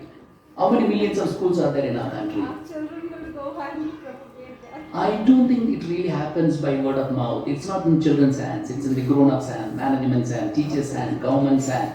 Children, they are really powerless. We need to understand their limitations, so they won't be able to do much more. But whatever your school is doing, your neighbors should do it, the entire state should do, the entire country should do. I think we need to publicize it. That's the reason why we have the journals and things like that. Dr. Nirman was pointing it out. Like we have got an e-journal called the ELT Practitioner. The tagline is, it's for school teachers by school teachers. Okay, the idea is that school teachers are not mostly interested in theory. They are mostly interested in the hands-on experience of it. If you taught a particular lexical item or a grammatical item or a poem or prose piece, and other teachers would like to know how exactly you went about doing it right from the initial stage to the last stage. What do you do the moment you enter the class? Next, end. Okay, that's what they are most interested in. So this ELT Practitioner, which is an online journal, which is run by a group of teachers in Delhi, but we want people like you all to be involved as the editorial members, and we also to write. We have 2 different sections, primary section and secondary section. We can also have a preschool section, now that the focus is going to be on that, and then we can share the industry experience, successful experiences, best practices that you have in your school, and so that it gets circulated. I'm not saying that we are going to revolutionize what's happening in our country, but we'll be able to make a great impact among some of the teachers, ma'am. Yes, ma'am. Sir, one thing I would like to say that there is an initiative, a book club which is going on in Kanpur. So there is a book club for adults and as well as for kids also, which is open for all. So any kid who wishes to participate or their parents want their kids to come up and read. So there are a lot of activities also related to a particular book. Like they will sit together there, read, they will do a lot of activities. So perhaps this will inculcate the habit of reading also, and it happens at such a place which is like not in the infrastructure of the school. It is beyond the boundaries of the school. So they will enjoy also, a group will also be formed and like-minded people will come together and then an interest will be developed. Great, so ma'am. I think that is a good initiative. I think Kanpur should become the capital of India region. Yes, ma'am. Based on I think charity begins at home. The initiative should be taken by the parents first. By me. What I think, in every home, we should make it a rule that after dinner, usually people have dinner by 9 o'clock. At least for 1 hour, parents and children should sit together and read from a good book. And that will certainly improve their reading. Great practice, ma'am. I suppose all of us have heard can we create some time after dinner? I know that you are working in a school, I know that you are spending your time in the kitchen, I know that you have got the homework, but you also have the responsibility for your children. Can you spend some time, 5 minutes, 10 minutes, get the children to talk about it? Bill Gates used to do that, ma'am. Okay, Mark Zuckerberg, even today he does that with his children. Okay. And these visionaries who were responsible for technological inventions, they did not employ much of technology in their own homes. They promoted book reading. If there is time, we'll go into the details of it. That's a great practice, ma'am. I think all of us should follow that. And I think we need to, what's happening in our country is unfortunately, there's no community involvement. I mean, most of you are familiar that in the West, especially in America, we have got community involvement with education institutions, and the parents have a great role in it. But here in our country, the culture is such that we want the parents only to pay the money. We allow the parents to come into the campus only to go to the cash counter and not beyond that. Parents are not at all involved in it. But parents today are virtually in tears because of the kind of behavior, the attitude of the children that they have toward them. They are not able to do anything. So once in a while, can we get the parents into the campus late in the evening, 7 to 8, or 8 to 9? Okay, can we share among ourselves the kind of issues that we are facing? Can we involve the parents into the reading movement that we are going to talk about? I'm going to touch on that, where the parents can be involved in it. Because as far as possible, we want this movement not to be teachers' movement, but a public movement like the Chipko movement. Involve the parents, involve some of the celebrities. In a place like Kanpur, I'm sure that you'll be able to get a number of people who are celebrities in some walk of life, college students, involve all of them at least once a week. If you invite them, they'll be too happy. I mean, the minister came mainly because, she has association with Dr. Neeru and your school and things like that. I think likewise we need to promote reading among the students as it is said, winners don't do different things. They do things differently. We, with the same textbook, in the same way, same style, same teacher goes to the classroom, in the same methodologies. We talk about different kind of approaches, different kind of methods and techniques and things like that, but still we use the same kind of strategy in the classroom. The sameness. Today the students want something different in every class. I would say that I would personally consider, if you give an opportunity, ELTAI would honor a teacher. A teacher is someone who does not teach. A teacher is someone who promotes learning among the learners, because ultimately we say that we want the learners to become self-learners, autonomous learners, independent learners. What do we do in the classrooms? We go and teach them. Okay, as right from first standard till 12th standard, till the college level, whatever the level they are, we keep teaching them. Especially when it comes to languages, we say that we are teaching skills. But how is your language class different from your subject class? Your physics class or chemistry class? They are teaching contents, you are also teaching content. You are teaching the meaning of the poem. You are summarizing the poem. I don't think you are really teaching skill. The skill can be acquired right at the primary level onwards. If the students have the reading skill, why are you teaching a particular text? The student should be able to manage on their own. So the best teacher is someone who does not teach. A best teacher is someone who promotes self-learning among all learners. If there is an issue with any one particular learner, we need to identify the issue with that particular learner, challenge with that particular learner, and try to promote learning among the learners. And my sincere request is, principal is here, this is a very progressive principal, I want you to think along these lines. Okay, a best teacher is someone who does not teach in a classroom context. So what should the teacher do? It's not that we are asking the teacher to go away from the classroom and go scot-free. No, that's not the idea. But you need to do something. What are the different kinds of things that we can do in that class so that every student gets excited about the learning process that's involved in it? We need to explore that. Because This is something like I have started in my college, because college students are all together, they are not for books.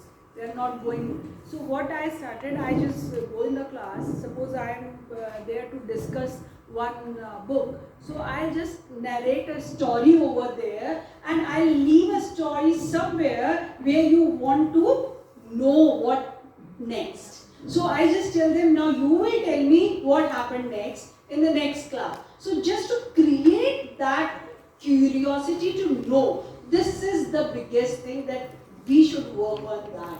So, and this was a kind of research for me, action research project, and it really helped me that students, they are coming forward, they are reading. And another thing, I told them a story something, and just skipped the conclusion part, and told them this story is open for deconstruction.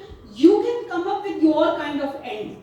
So the creativity as well as the kind of their approach towards reading and need to open your mind, it comes forward. So these are some of the, so everybody can have different kind of experiences. Research for that matter. Classroom research is the best kind of research. We call it action research project. So this is something, and I know you must be doing a lot. So Kanpur, I think we'll have a Kanpur chapter soon, and you will have many helping hands and directing hands as well. Thank you so much, ma'am. In our country, there are 13 million teachers at the different levels. We have got 300 million students. So I want you to understand the vastness of the problem. When there are 13 million teachers in our country, look at the kind of, the research that we can do, the new methods that we can come up with. We have been repeatedly talking about, especially English language teaching. I shouldn't be saying it, but still let me say it. English language teaching has failed in our country. because English language is still an aspirational language for millions of learners. They are not able to acquire it. Okay, why is that so? One of the reasons could be, even today we continue to follow the Western approaches, Western methods, Western strategies, Western techniques. What about our homegrown approaches? What about our indigenous approaches? The ecosystem that we have in our country is totally different from the monolinguals. I think we have reached a time we need to invent our own approaches, our own methods for English language teaching. And English language is not only for language teaching, we are using English as a language for teaching other subjects as well. So English across the curriculum. The area is quite vast. The potential that we have is quite vast. Unfortunately, there is no encouragement. There is no kind of lighthouse for us to show the things that can be done. If we all can come together in a forum like this, with the people like this, I'm sure that we'll be able to do something which is very original, progressive, ingenious, inventive, innovative, everything. Yeah. I mean, all of us are capable of doing it. I'm not saying that all the 13 million are capable of doing it, but maybe 1 million teachers good enough for our country to change the education system. Education system on the whole has failed. And let me also say this. The 21st century is a very dangerous century as far as now. Till 20th century, the interesting thing was the world was safe, the world was stable. But turn of the 20th century, 3 important inventions: internet, mobile phones, and the last few years, humanoid robots. Elon Musk, about a couple of weeks ago, he made this point. By 2040, 15 years from now, there are going to be 1 billion humanoid robots on Earth. By 2060, 35 years from now, there are going to be 100 billion humanoid robots in the solar system. As of now, BMW, all of us like to have that car. In one particular factory, they employ only humanoid robots. They're just a handful of humans, mainly to supervise what's happening, what the humanoid robots are doing, whether there's any kind of issue with them. Okay, so humans are not required. These developed nations, these brainy people are here to annihilate the poor nations. They would destroy the poor nations. We are talking about demographic dividends. It's going to become a demographic liability. As it is, there is joblessness. And it's going to, as days go by, years go by, this is going to become much more serious. Humans are not needed. People like Elon Musk would go to Mars and he would colonize Mars. Where would you and I would go? Where would our children go? So the future appears to be very, very bleak for our learners. Think of a learner who has joined the first standard now, first class now, 24, 25. By the time that child leaves your school, it's going to be 2030, 2037, 12 years from now. How the world is going to be? As teachers, we need to be futuristic. We need to be futurologists. We need to predict what's likely to happen. We are going to send out our children to that particular world, not today's world. And all our subjects are dealing with the past. We are developing our students for the past, not even for the present. So where is the question of preparing our learners for the future? Future ready, job ready, life ready. These are empty slogans. You and I are responsible for doing it, and we are not doing anything about it. Okay, sorry for the digression. So the point I'm trying to make here is that academia, as of now, as it is, not doing what it is supposed to do. We need to strike a different kind of path. Next one, please. And we talk about, people say that these days we read quite a lot. We read on screen. We are on e-reading. The question that we need to ask ourselves is e-reading really reading at all?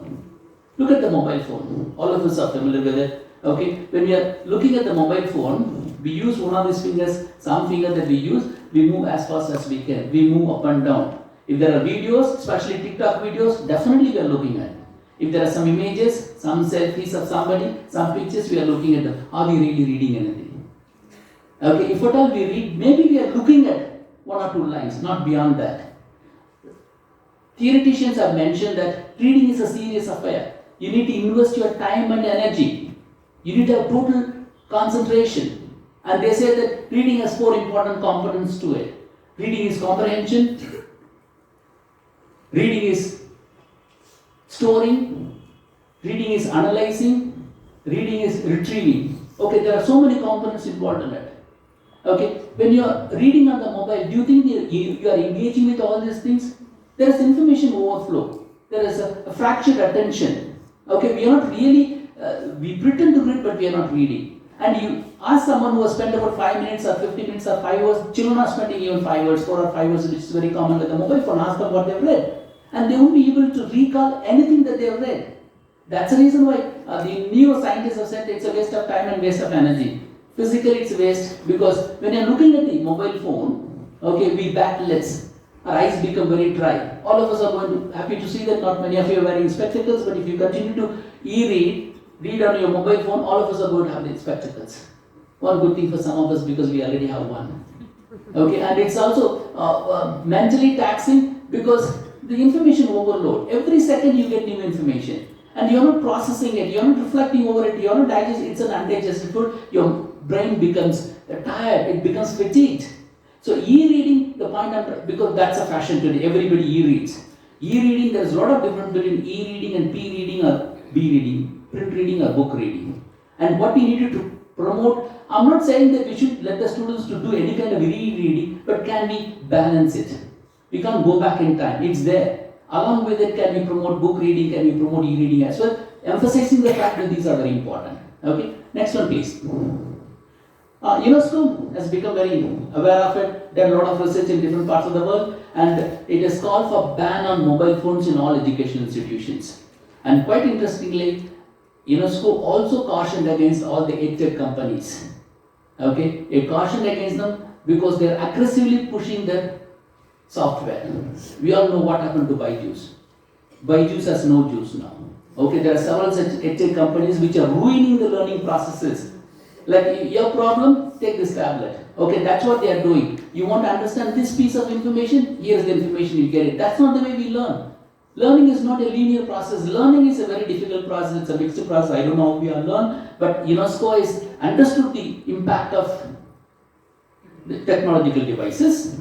Okay, technological tools, and they are warning now, as of now. Next one please. In Sweden, for instance, previous one, Sweden, for instance, has done a longitudinal study the last 5-6 years, different age groups, different parts of the country, and Sweden has decided to go back to basics. Okay, they decided to use books, they decided to go back to handwriting, cursive handwriting, because they realized that it impacts the learning processes. I think in our country, it's not so bad, but it's just about a decade old. Can we become conscious of it? Can we learn the lessons from those people? That's the reason why, next one please.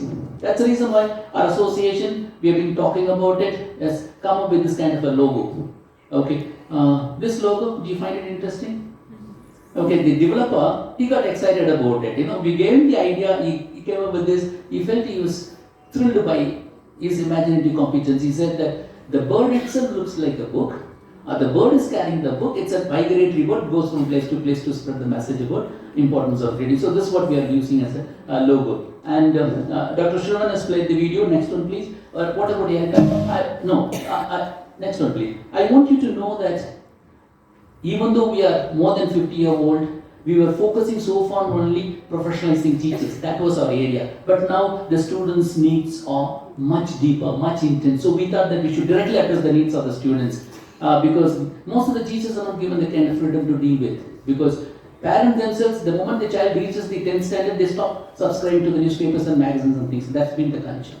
So I think we as an association involve the parents as well. As we said, we have about 300 million children in education. Obviously we have got 600 million parents. So 900 million. We can, any kind of revolution that we want to make, we can easily make using these people. And we should do it in an organized way. So is there anything that we can learn from the celebrities? I want you to watch this video. Maybe his pronunciation is not so very clear. I had to watch about 5 times to get to know what exactly he says, but he touched on 2 important points about reading, about book reading. I want you to pay attention to it. It's only about 2-minute video. Please. I don't let myself start a book that I'm not going to finish. When you're reading, you have to be careful that you really are concentrating, particularly if it's a non-fiction book. Are you taking the new knowledge and sort of attaching to knowledge you have? And for me, taking notes helps make sure that I'm really thinking hard about what's in there. If I disagree with the book, sometimes it takes a long time to read the book because I'm writing so much And the margin, it's actually kind of frustrating. Oh, please say something I agree with so I can get through to the end of this book. So there's this one that's a picture book called Infinite Jest, but I'm trying to decide if I start it or not, because I watched the movie, the end of the tour. I loved it. David Foster Wallace comes across as a super interesting, broad thinking person. If the book was like a 200 or 300 page book, there's no doubt. As soon as I watched that movie, I dived in. But it's quite long and complicated, and I don't want to make an exception. It's my rule to get to the end. Over time, I will make the switch, but when I'm just sitting there at night reading, often a paper magazine or the book, I'm used to that. And it's ridiculous because I have this whole book bag that goes on my trips with me, and it's voluminous and antiquated. If you're reading books like these, you'd want to be sitting down for an hour at a time, because otherwise just getting your mind around, okay, what was I reading? It's not the kind of thing you can do 5 minutes here, 10 minutes there. Magazine articles fit, or short YouTube videos fit into those little slots. And so, every night I'm reading a little over an hour, and so I can take my current book and make some progress. Audio was very clear. He was audible enough and clear enough. Let's quickly recall some of the important things he says about book reading. What are the important ideas? Anybody? Over there, ma'am. Yeah, please. First he said that taking notes, and another thing, if you can't finish something, then don't start. Okay. Yeah. Good. Yes, ma'am. It takes the point to finish it once he starts it. Okay. Sir, he says it needs a lots of concentration. Concentration. He blocks 1 hour to read that. Very good, ma'am. That's what I want you to capture. Anything else? Okay. One of the things that he says is that he is one person who can read everything online. But even when he goes on a vacation, he carries a pile of books. Even on vacation. And every day he spends more than 1 hour reading.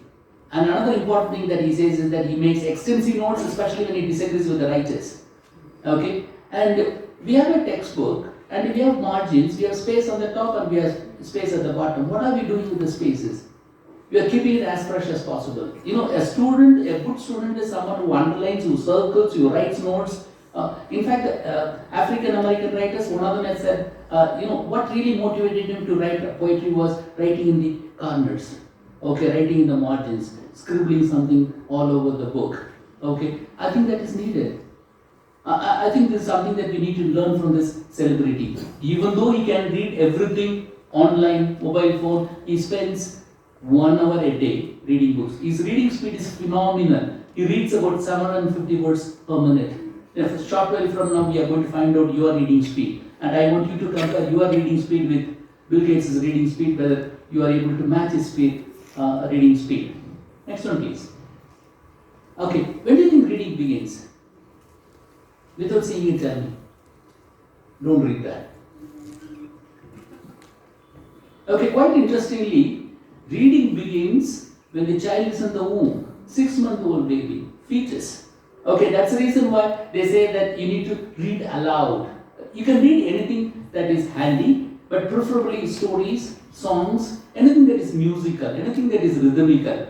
Not long stretch, 5 minutes, 10 minutes here and there, so the child can get to hear, right from the 6th month onward. So reading is something, we all assume that begins only when a child goes to the school. No, reading begins even before you got. That's a quite interesting thing. I didn't know about it. Very recently I came to know about this. So reading begins, I think you need to tell the parents, these are the some of things that we need to share with the parents or would-be parents. That's the reason at least once a month, get your parent, they will be excited about coming to you, spend about 1 hour, let them articulate, not to give you a lecture, but let's listen to what they have to tell us. Highlight some of the issues that we are facing in the school and let them articulate the issues that they face in their home. Next one, please. Then the reading continues.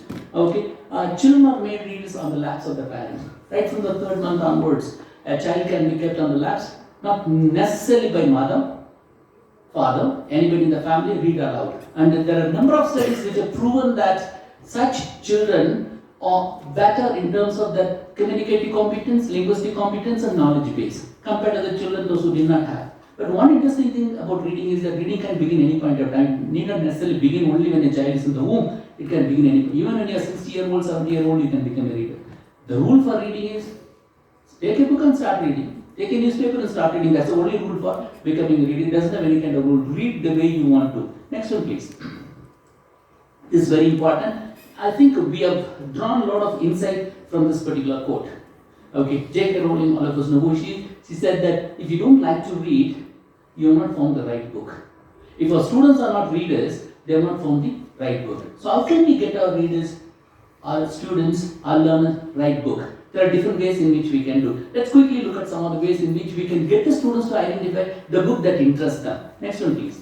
Okay, one of the ways in which we can do is, can we find out from student? This is not, ELTAI is not visualizing something like general English, syllabus, curriculum, framework, okay, nothing of that sort. It is individualized. Even though we have got something, general framework, it's highly individualized. If you want to make a difference in every student's life, you need to find out the interest of that particular student. So can you find out from that particular student the book that interests him, the book that gripped him, a book that influenced him, a book that transformed him, a book that he had read more than once, twice, thrice, 4 times. That's the book he is interested in. That's the kind of author he is interested in. So if you give more number of books of that particular area, of that writer, of that kind of book, there's several chances of you becoming a reader. Okay, this is just one of the solutions. But if you want, you need to have, if there are 40 students in your class, you need to have 40 different approaches. And there are different kinds of things. It's like walking into a cafeteria. You know, if we look at the menu, and it's not that we eat everything that is in the menu or everything that is displayed. We choose. Likewise, you know, intellectually also we choose certain things. And we need to create, we treat the entire class as one huge mass. Okay, we don't pay any individual attention to the students. I'm talking about other schools, not your schools. Some of you are doing things differently. But we need to find out, if you want to make every student reader, you need to find out that particular student's interest in place. And in a class, anywhere, even in remote places, you will find at least about 2 students reading books. And can you find out those books and deploy that back to the rest of the students? Because the peer influence is much more greater than the teacher's influence or the parents' influence. If they know that their friends are reading, there is every chance of them becoming readers. Next one, please. And these days we know that many films are book adaptations. Okay? And can we get the students to read the book first? If they watch the film, they will not read the book. Can we get them to read the book first and then watch the film? Ask them to identify the similarities and dissimilarities. And most of the bibliophiles, book lovers, are frustrated with the film that are made, are totally unhappy with it. Can we get the students to identify whether they were also frustrated? If so, why? Or whether they're happy, what part of it they are happy? Because we need to realize that these are 2 different art forms. You can't expect a film to be a total reflection of the book that's written. A writer has lots of opportunities. He can write any number of pages on anything that he wants to, but a film director, in a matter of few seconds, he has to show certain things.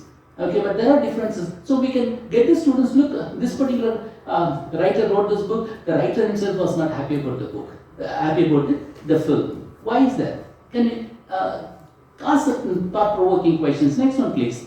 The prize winning. You know, globally, different kinds of prizes are given to the writers. At the local level, national level, global level, number of prizes. Some of the prizes that we are familiar with, the Nobel Prize, Booker Prize, International Pulitzer Prize, Sagatya Academy.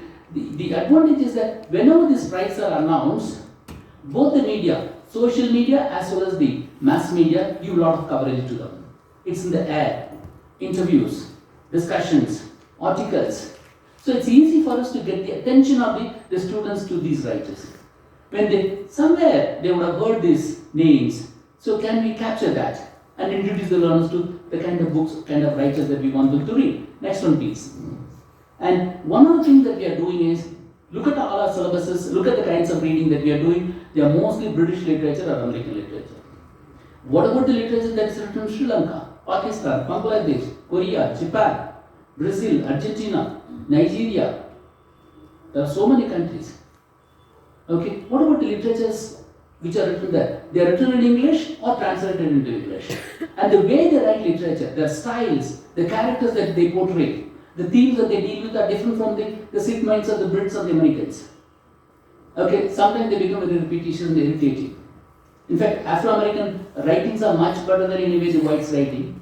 I'm not biased again, but There are different kinds of things. Why is that we are not introducing our learners to global literature? And the contemporary writings, they are most interested in reading Chatham Bhagat rather than Shakespeare. Okay, we say that as teachers, we say that Chatham Bhagat doesn't have any kind of literary qualities. He doesn't have literary merits. He's very happy about it. He says that my books are selling. People are buying that book, that's what I want. If students are reading Chatham Bhagat, I think we need to ask them to read Chatham Bhagat. Gradually slide them into kinds of books that you want them to read. It's not saying something against the Chatham Bhagat. So there has to be a kind of transition as well. Next one, please. Okay, the things that we read can be broadly classified under two categories, fiction and non-fiction. Look at fiction. Look at the types of fiction that we have. Under fiction, we have got not less than 25 categories. We have got mystery novels, we have got horror novels, we have got romance novels. Very often I say, why do we have romance novels as a separate category when you have mystery novels and horror novels? Romance can very well come under any of these categories. We have sci-fi. Those of our experience would know this. Okay, not once or twice, because romance is something. I think, when does the romance begin? When did the romance begin in your life now? Honestly, when you are maybe primary school or high school, this falling in love, falling out of love, is something very common. I'm sure that in your life would have, at least I would have fallen in love with the 10 people. They didn't love me, but I loved them. Someone interestingly said that the person whom I love may not stay with me, but the love stays with me. I honor the love because it's mine. It's my possession. Okay, things like that. And then we got novel or folk tales, comics. Next one, please. And then we got microfiction. Recently, the social media has popularized dribbles, drapples, autofiction, fan fiction. So many kinds, so many varieties. Are you introducing? I'm happy that your school is a very progressive school, but the question I want to ask you is, are you introducing your students to all this? You said you've got a class library, pretty good, but you've got iconic writers, you've got iconic fiction. What about this? Why are you not? This is what they are reading. Okay? And this is what we need to introduce our students to. Under fiction, we have got so much. Look at the vastness, the richness of fiction. Are we introducing them? And look at non-fiction. Next one, please. Under non-fiction, look at the types that we have again here. The richness of it, the vastness of it. We have got autobiographies, we have got biographies, we have got memoirs, and we have got self-help books. Self-help books are quite popular among especially the billionaires and the millionaires. And most of the grown-ups are interested in reading that. And the new age books, religious writing, spiritual writing. Next one, please, student.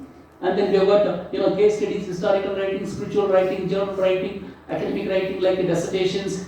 We have got travelogues. Again, so many kinds. So, question to you is, to your schools, are you introducing your learners to all this? You are introducing them, you are promoting reading, you have got strategies and things like that. I do appreciate it, but I want you to understand the richness and the vastness of it. Are you introducing them? Because you can't expect all the learners to be interested in romance novel. Maybe somebody is interested in something very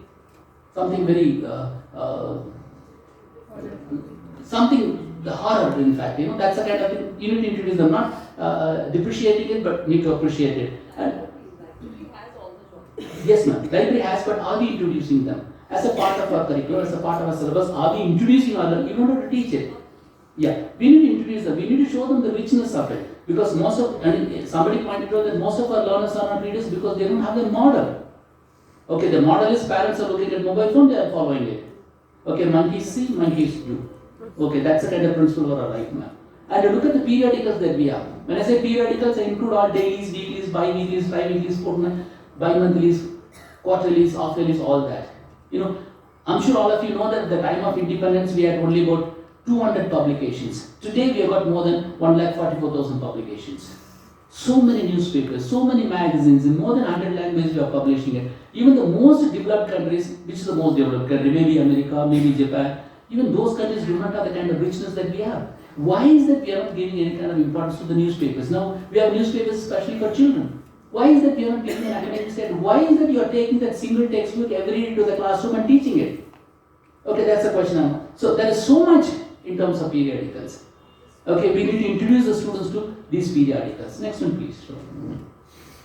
Children's literature. I'm sure that you are all familiar with that. Okay, we have tales, fairy tales, and then we have got folk tales, we have got myths, we have got legends, and we have comics, we have got graphic novels, and we have got abridged versions, we have got grade readers. I'm sure all of you are familiar with them. And then we got, now the last few decades, I would say, we have got magazines for children exclusively. We have got newspapers for children, leading newspapers like Times of India, the Hindu and several other newspapers, very good newspapers, exclusively for children. Okay, different kind of treatment given to some of the stories that they could see that in the mainstream newspapers. So are we introducing them? In some of the schools, what they do is, we do that. When? Prayer. One student comes and reads out the headlines around. What's the use of it? Even that person himself has not paid any attention to those much of it. In your English class, 6 hours of English class, use a textbook for 2 hours or 3 hours. And the next other classes use these materials. Your students would easily learn the language. They would become, their knowledge base would be quite wider. Next one please. Reading strategies. Another important area. In our country we are not giving much importance to it. Okay, at the max we talk about scanning and skimming. But what about previewing, predicting, questioning, inferencing, SQ3R? Next one please, student. And what about comparing, contrasting, intertextuality? Again, so many. Are you introducing your learners to these strategies, these styles, these skills? Because you can't expect our learners to use the same strategy, same skill for all kinds of reading materials, all kinds of reading texts. Depending on the purpose for which they are reading a particular book, they need to adopt the appropriate strategy for it. Only then they will be able to optimize their energy and time. They will be able to become better readers. Okay, only when they resort to this kind of thing. Bill Gates said that in one of the interviews, he said that he reads about 50 books per year. If it is 50 books per year, he reads 500 books in 10 years. 20 years, he reads 1000 books. I asked myself, looking at the data, how many books I asked myself I've read in my life? Closer to 70. I don't think I would have read more than 2000 books. Do you want your students to read 2000 books only? And if they miss out during the teenage period, primary is a preparation for reading, and if they don't read in the teenage period, they will never become readers. Because your roles are multiplied. Once you become a teacher, for instance, look at the kinds of things that you do in your life. You become a husband or a wife, then you are a daughter-in-law or some other law or out of law, okay, and then you are a school work. Then if you have an association, you do several other things. Your roles are multiplied and your reading takes a back seat. And there isn't any other seat after the back seat. So that's the reason why I'm saying that reading takes a back seat. We can't read. We don't have time and energy for reading. And we need to encourage the students as long as they remain with you, especially in the primary school and high school. You need to give importance to the reading. Sean, can you go back to the strategy? Then I leave this with you, man. No issue. Intensive reading, extensive reading, slow reading, fast reading, and all that. Next one. Student, iceberg student. And one of the things that I want you to understand is any book that you take it to or read, including the newspaper, is only a tip of the iceberg. Text is only the tip. Okay? And a text has explicit meaning and implicit meaning. And if you want to get to know the implicit meaning of it, you need to read between the lines, you need to be beyond lines. You need to be a critical reader, you need to be a creative reader. This is a lot of theories. I'm not going into it because we are running out of time, because Dr. Shravan is waiting to give you a hands-on experience of what we expect you to do. So let me try and finish in another 10 minutes or so. This part is more important than the blabbering that I do now. Next one please. So what is it that ELTAI is doing? ELTAI is coming with modules.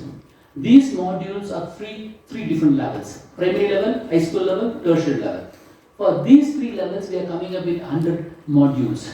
Minimum of 100 modules. Okay? Obviously, the reason is that we have these 3 chances because the cognitive capability, okay, the reading interests are quite different. The kind of books that the primary school children are obviously different from the kind of books that adults, the college students are reading. That's the reason why we have got 3 groups, and we are planning to produce 100 modules. Okay? And each module will be different from the other module. We are not going to be repetitious. Okay? When I say a module, your module has 4 components. It's going to deal with it elaborately. I will quickly mention that it has 4 components. It has a video. And how do you produce a module? We find out from the students, a quick survey, small group of students, the kind of book that they are interested in. I did a survey with the college students in Chennai, and they said they are interested in the genre. With the primary children, you can't get to know the genre, but they said they are interested in one of the things that interests them is the autobiography. Okay, and autobiography, what are the books that they have read? They gave a long list of books from which we shortlisted. Every module has 2 books, and we shortlisted 2 books. We had certain benchmarks, criteria. Parameters like one written by an Indian, other one by a foreigner. One slender, other one can be bulky. Okay, one contemporary, other one can be written in the past. Likewise, we had certain criteria and we identified two. The books that we identified are Playing With My Way by Sachin Tendulkar. Boys were more interested in. In fact, the kind of books the boys are reading are different from the kind of books that girls read. Okay, there is a variation, and we need to maintain a kind of balance for this. So, after identifying the genre and the books, we produce a video. In this particular video, the students themselves take part in it. No teaching, and they discuss the kinds of autobiography that they read and things like that. The next this for 15 minutes. The next component is in-session reading. In-session reading, from those two books, we identify certain interesting passages, excerpts. It's a kind of journey through the book. We can't give the book to all the students in the class, so we identify certain interesting passages and they give a handout to the students and they read through it. That's for about 15 minutes is silent reading. The third one is engagement. Okay. The engagement is speaking. We look at all the four skills. First is viewing, listening, reading, now engagement, speaking. The speaking is always in the form of pair work, triad work, small group work. It's never an individual presentation. Okay, we want everybody to be participative in it. And here, this engagement, I chose autobiography deliberately because this gives me some kind of liberty to say this. When the students read others' autobiography, we want them to write their own autobiography, their own personal history. So what do? We don't ask comprehension questions, no grammar, no vocabulary, okay, but we give them certain prompts. Prompts like momentous occasions in your life, turning points in your life, things that you cherish in your life, people whom you admire, give them, okay, put them in the form pair, not in a classroom. You have a huge campus, send the students out of the classroom in pair for about 15 minutes, let them talk to each other. And through that discourse, interaction, they will be able to get to know kind of self-analysis, they will be able to get to know that. We are creating time for writing, okay, but they will be never prepared to writing. The last component is, we call it off-session reading. Here, this session, 1 hour session, we want that to be conducted by one of the senior students, one of the parents, one of the executives, somebody, not the teacher, because the moment they look at the teacher has a fixed image. Teacher is someone who teaches, teacher is someone who tests. Fixed image. The moment you go with this program to your students, they think that it's another course. So that can we make it something different? And that person, what he does is talks about the author, talks about the book, talks about how he happened to read that book, what he liked about the book. He can share a few things from the book, what he read. He can read the blurb, and then he can also say why he wants the others to read that particular book. It's a kind of pep talk. It's scheduling, not explanation, no lecturing, no PPT. Okay, if you look at all the four components in it, the idea is to get them motivated in reading that particular book. Next one, sure. Next one. Next one. Next. Next. Next one. I mean, there's a sample of what we did. Next one. Next. Okay. You spoke about classroom library. When you're dealing with autobiography, we want all the schools, have a kind of mini shelf where these two books to be displayed. At least these two books to be displayed. If there is no classroom library. This visual, because as literature students, we know what happened in colleges. They give you a reading list which nobody bothers to look at. Okay, so at least they would have a visual experience out. Whenever they have an intermission, they would take out the book and then flip through. Even that is very important. The theoreticians say that when you want your child to read a particular book, don't tell the child to read a particular book. Place it in the place where the child sits very often. Okay, sometimes they may flip through it. That's one of the ways in which it won't work with all the children, but that's one of the ways in which it could work. So have a class shelf and then display that. Whenever they have got the information, let them flip through it. Next one, please. Okay, and besides this weekly event, we also have monthly events. We keep suggesting activities. Maybe book lovers day, only Valentine's Day. Then can't be a book lovers day, authors day, readathon. Next one, please. Likewise, we keep suggesting activities. World Poetry Day, World Reading Day, World Reading Day. We will keep suggesting. Next one, please. We will suggest annual activities also. All of us are familiar with the spell bee. All of us are familiar with it. If you look at the kinds of words that are given to spell out, nobody uses them on earth. They are stupid words. We are happy that Indians are winning prizes, but if they were to invest their energy and time in something else, they would have become geniuses. Okay, even though it's a stupid activity, the entire world is glamored of it. So much of media coverage. Likewise, we also need to think of something interesting so that the world, some amount of sensationalizing is important. Otherwise, they don't take us seriously. Okay, we need to excite the students, we need to excite the parents, we need to excite the public. So think of some activities, involve the celebrities. Who are the celebrities at the national level, international level? Because we want people to notice it. If you want them to notice, you will do something different, not as a kind of regular activity. We can think of these as well. Next one, please. That the students will have a portfolio. In the portfolio, for every module, we will suggest activities. These activities are creative and critical. I gave an example of if we were to deal with autobiography, we'll get the students write one page, one sentence, any number of pages, and give it to someone who would give feedback, sincere feedback, honest feedback to become a better content writer.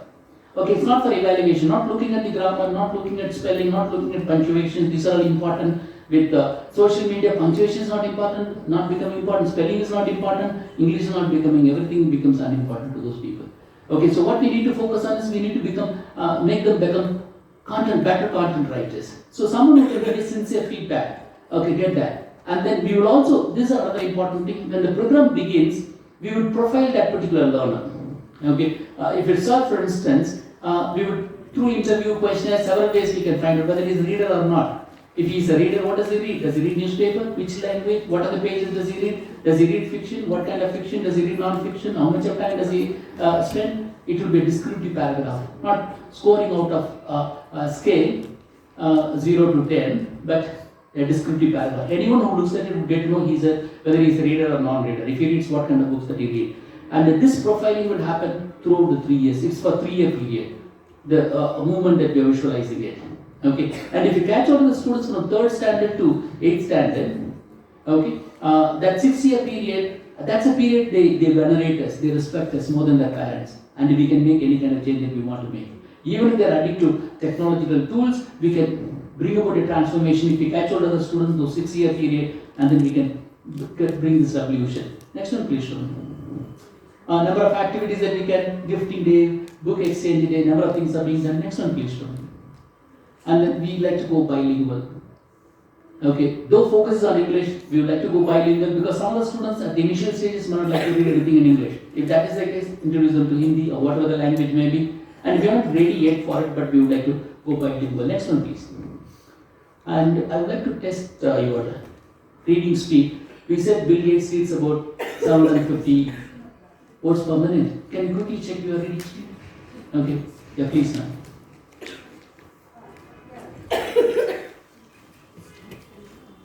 What you need to do is, when you begin to read, note the time.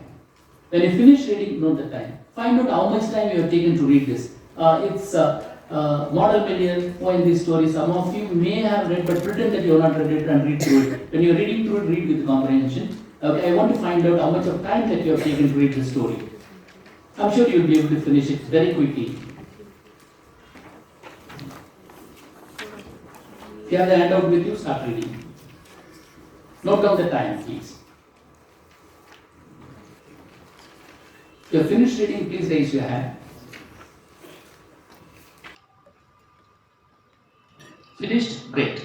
Okay, I'm sorry I won't be able to give time to every one of you. How many minutes have you taken now? 5 minutes. 5 minutes. Great. Let's see how many words she reads per minute. It's always calculated in terms of minutes. Okay, next one please. Shravan, please.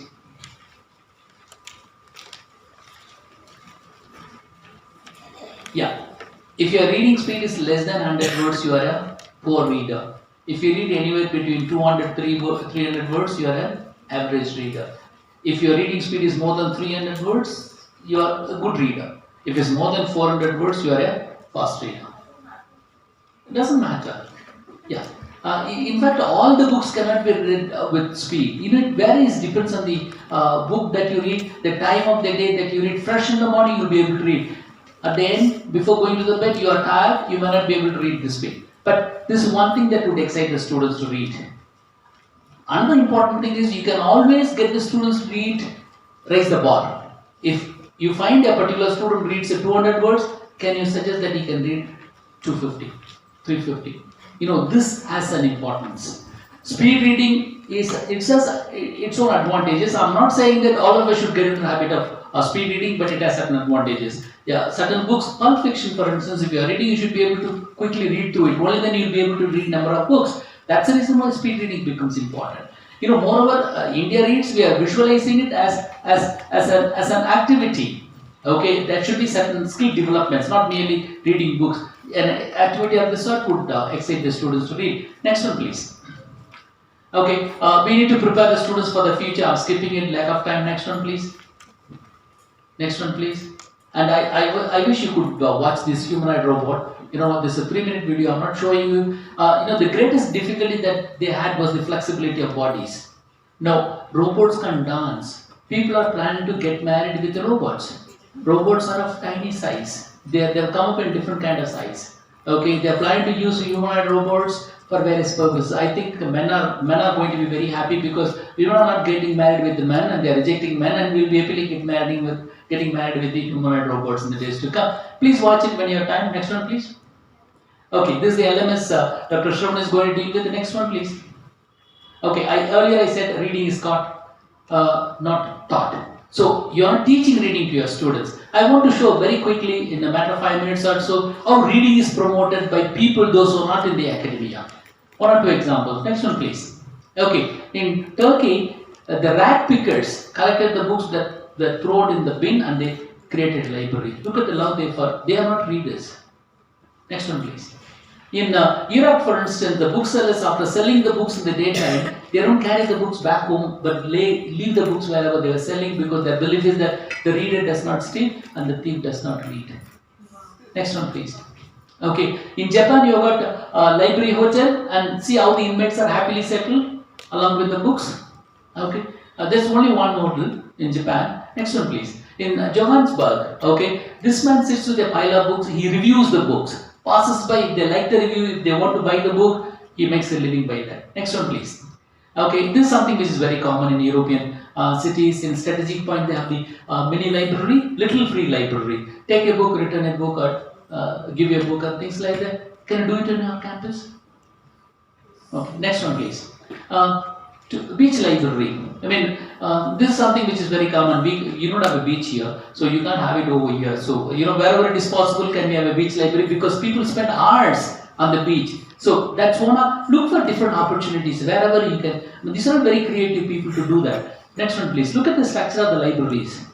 These are not AI generated ones. They are real libraries, and they look in the form of books. Next one, please.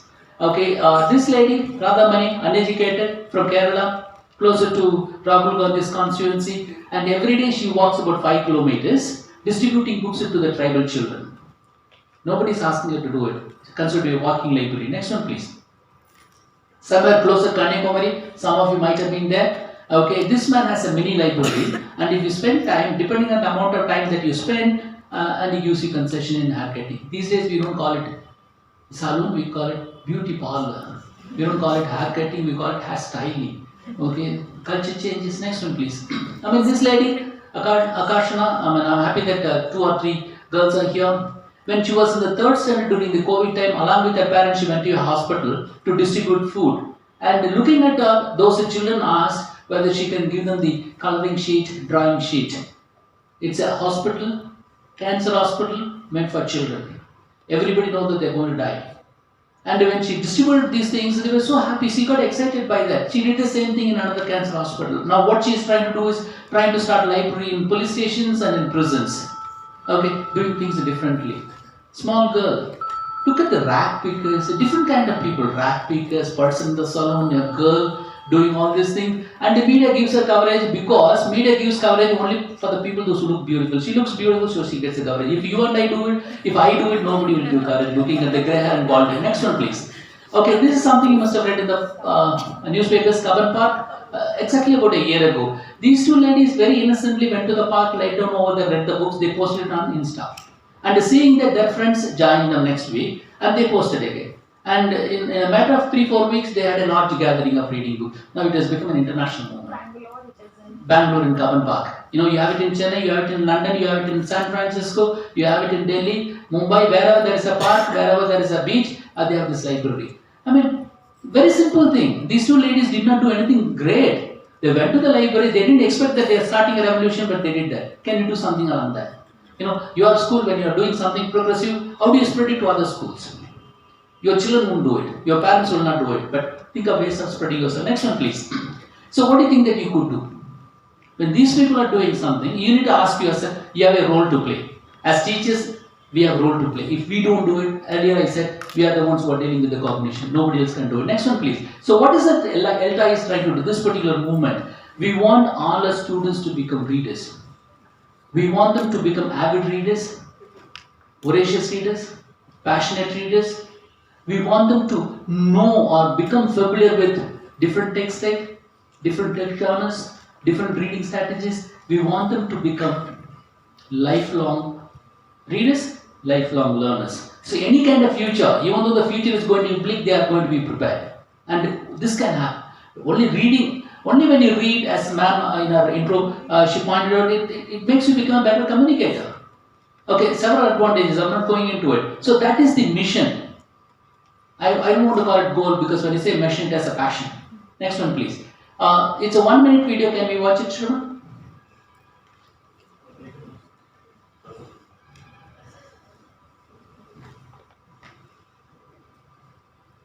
Volume?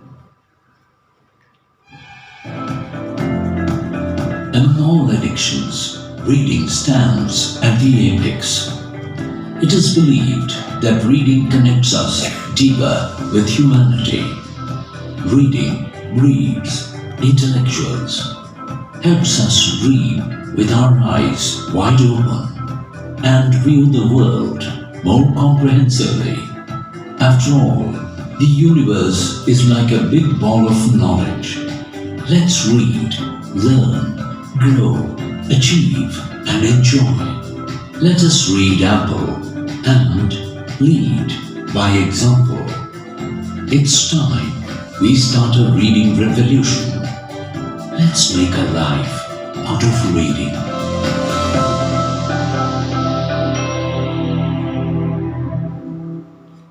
So can we start a reading revolution? Can it begin from Kanpur? Can it begin from your school? Okay. Next one, please. I'm going to end it. Is it going to be easy? Easy? No? All of us are familiar with the myth of Sisyphus, a Greek myth. Sisyphus was a king. He was asked to, condemned by a god to push the boulder up the hill, a big stone up the hill. You know what happens. Okay, you talk to 10-year-olds, 20-year-olds, 60, 70, 8-year-olds, everybody says no time, busy. Busy is a term we need to remove from the dictionary. Everybody is busy. Busy with what? Nobody knows about it. It's going to be a serious start. It's not at all easy. Okay. Next one, please. But, can you play it, please? 30 seconds, please.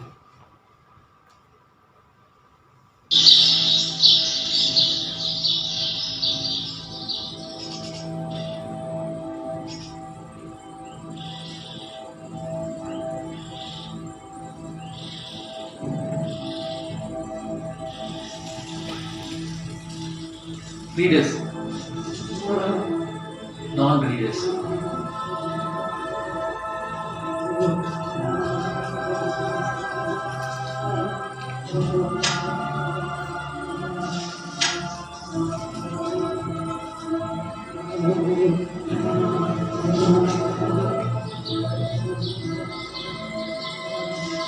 Teachers, public.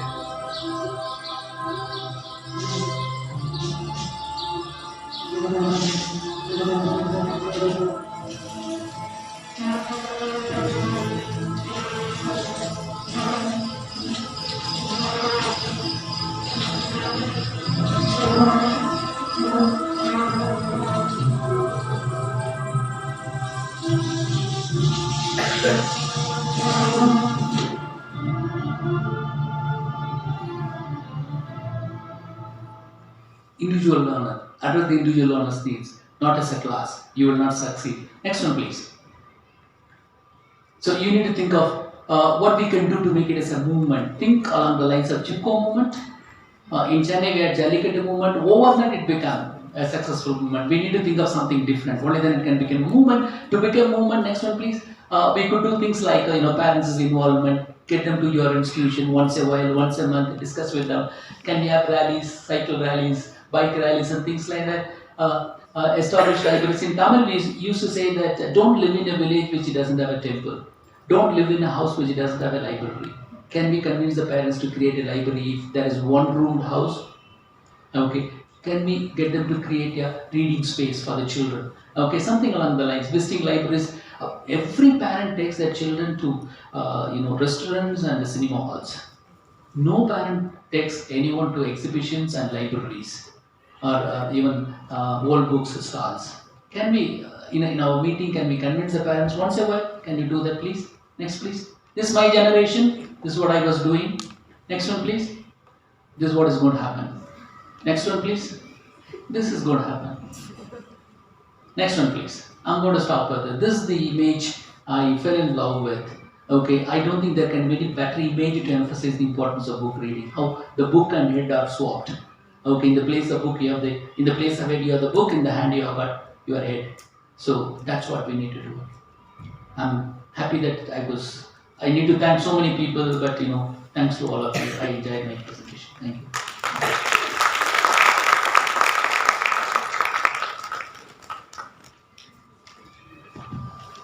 Thank you so much, sir. We are really enamored by your ideas and by your inspiration. And now it's time to invite Dr. Kumar Shravan, a man with remarkable expertise in writing poetry, articles, and textbooks. Sir is a professor and dean at the School of Liberal Arts, carrying the additional responsibility of in charge of international affairs at Uttarakhand University.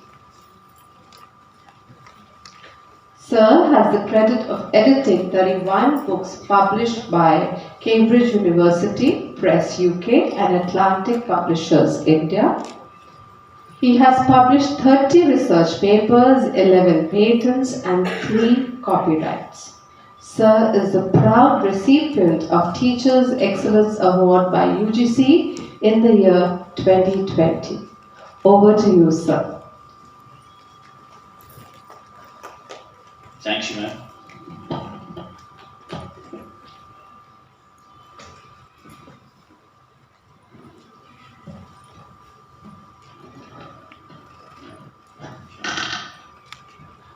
Thank you, and whatever she has read, just ignore it. Because I'm one of the students of VSSD College, Kanpur, and all credit goes to my mentor, Dr. Nidhu Tandon.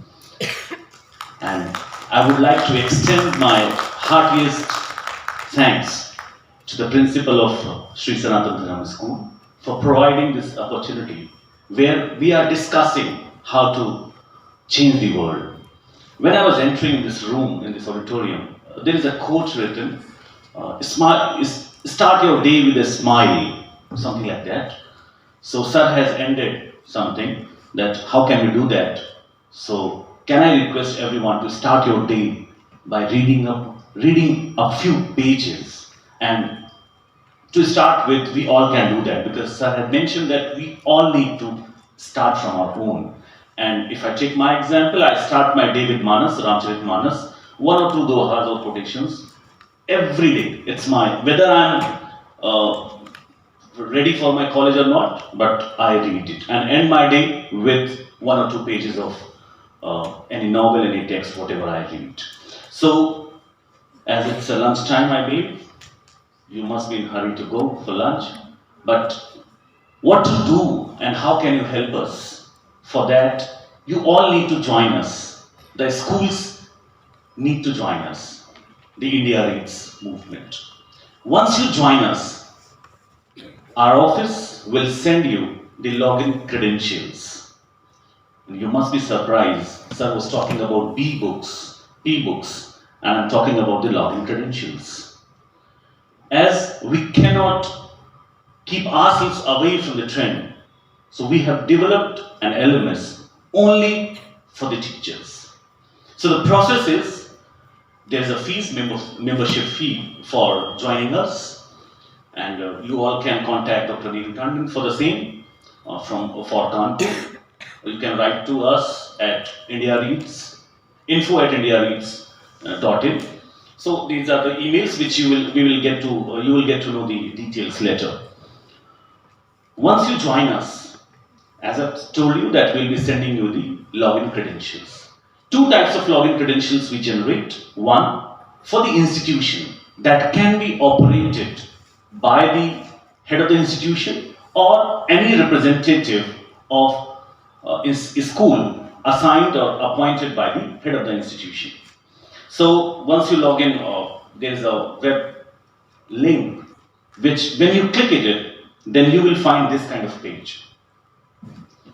Whatever I'm going to do here, it is already there, because if you see, step-by-step guide is already mentioned, but as I'm here, I need to do something, so I'm going to take your 20-30 minutes for the same. So institutional login ID, you need to enter your details, your credentials. Once you log in, you will reach to this page. This is the institutional profile where you can update and upload all the details of your institution. However, we send by uploading the details, but if you wish, you can change a few details and update it from here. It will be done. Then, if you see on the top, you will find 8 tabs. Level, mentor, students, event, features, blog, settings, and report. Sir has also mentioned that we are not going to evaluate, or a very normal word, judge. We are not going to judge any student, but there is a provision for monitoring. I'll come to that report part at the end. Let's start with the level. Once you click at level, you will find 3 tabs, 3 sub-tabs: tertiary, high school, and primary. Let's imagine your school has opted only primary level membership, then you will see only primary. If your school has opted 2 levels, then you will see high school and primary.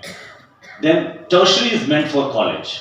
So obviously in any school, graduate students are not there, so you can see maximum 2 levels in one go. And what you can see at these levels, I'll discuss it in the login portal of mentors. Then immediately, school has to provide us the information of 3 mentors. Why these 3 mentors? Just to help us, just to help our students. They will have, as your school has 1 hour or 2 hour reading session or reading hour, so those mentors will be going to that hour and they are going to execute the part which we have devised. This LMS is only and only for you, not for the students. Please keep in mind. So the mentors details can be updated from here. You will see there are many mentors details are here, but your mentors can be added from here. You can click at it and you need to mention the mentor name, email ID, address, gender, phone number, state, country, and PIN code, and simply submit. The login details will be sent to us that you have updated the details of mentors, and then and there, within 24 hours, you will be getting the login credentials of mentors. Then, our school has to identify the groups of students. Those details also need to be updated at this tab under the students. You need to click at student detail, click here, and you can add the detail by clicking at this particular tab. Only 4 to 5 details: student name, mentor name, gender, class, section. These things are required. And if you find that there are a number of students and it's very time-taking process, so please share the Excel sheet with us in this manner, like student name, mentor name, gender, class, and section, and it will be uploaded from our end, and you can see the details of the students on your portal. Why to upload the names of the students when we are saying LMS is not meant for the students? That part, please keep in mind that I am going to discuss in the report part, not here. And then schools are organizing various events. So you can click at event at institutional level, event, and you can add your event here. That will be visible to your school or to mentors of your school or the mentors of other school also. Because if I'm using this practice in my school, so that can be also practiced in your school. So just to give a kind of hint, a kind of bait to other schools, you can upload the details here, and you need to click either private or public. Mostly public events are more useful, and once you submit it, once you click at public, another option is added, that is Google Sheet link. If you are opening that event for public to join you, so the Google form link can be updated here and that will be shared with others. So this facility is there. Now let me go back to first mentors login, then I'll come to blog features and setting and reports. Now your profile is updated, institute is registered, they have shared the mentor's detail, and as a mentor I need to log in, and once I log in, this page will appear. The details of mentor, whatever you have filled, all the details will appear here. Now the details of the students, those who have updated, those will be reflecting here. Now what to do by a mentor? You need to go to level and high school, because you have opted for a high school or primary, then go to high school. Once you go to high school,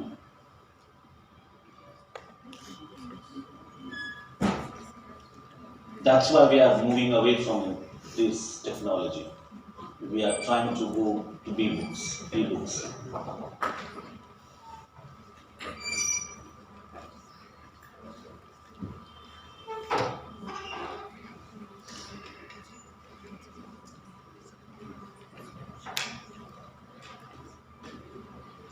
Fine, so we'll click at high school.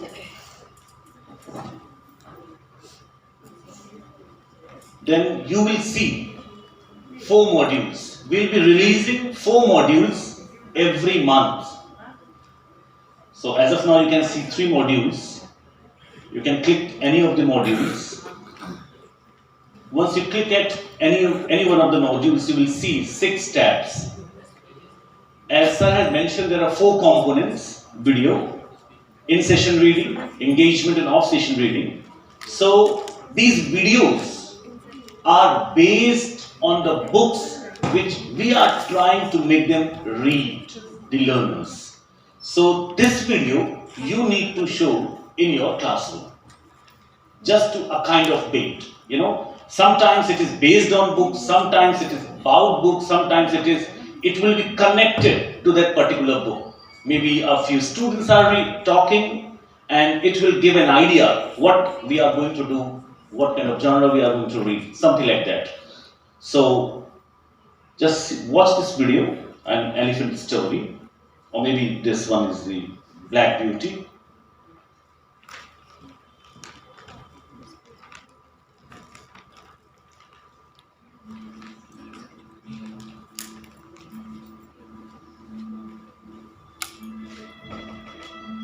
Life is never perfect. This is a very famous English classic, an autobiographical memoir of a horse named Black Beauty. Life begins on a farm with his mother, a carefree and a happy childhood.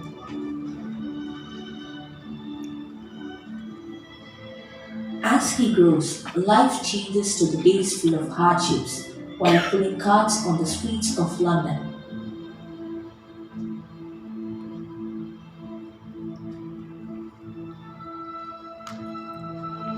The ups and downs he faces with different owners, some kind and compassionate,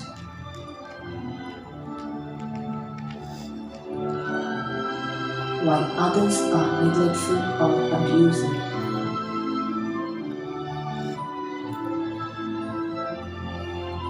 The story serves as a social commentary on the treatment of horses during that era and aims to raise awareness about the importance of treating animals with kindness and compassion.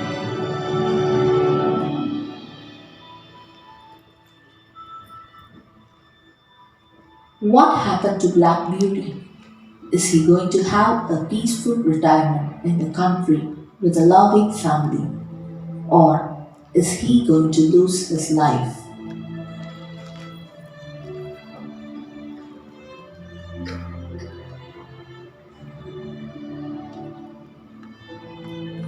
Black Beauty, a novel by Anna Sewell. What do you think? Like, if you watch this kind of video, will you be interested to read the book or not? Yes. Another example, I'll play for 10 to 20 seconds. Celebrates the wonderful bond that can develop between an animal and its keeper. The story opens dramatically as readers are amazed to find the elephant Kannan keeping vigil outside the hospital where his mahout Nandan has been admitted. In flashback, we are told of how Nandan as a boy was fascinated by elephants and ran away from home to become a mahout. Many years later, he returns home as a full-fledged. So likewise, in the first component, you will be able to watch the videos based about the books, based on the books, about the author, or something related to that plot. Different for every module maybe, different for every genre maybe. It depends, because we are going to provide you the 100 modules for the same. Then, in-session reading.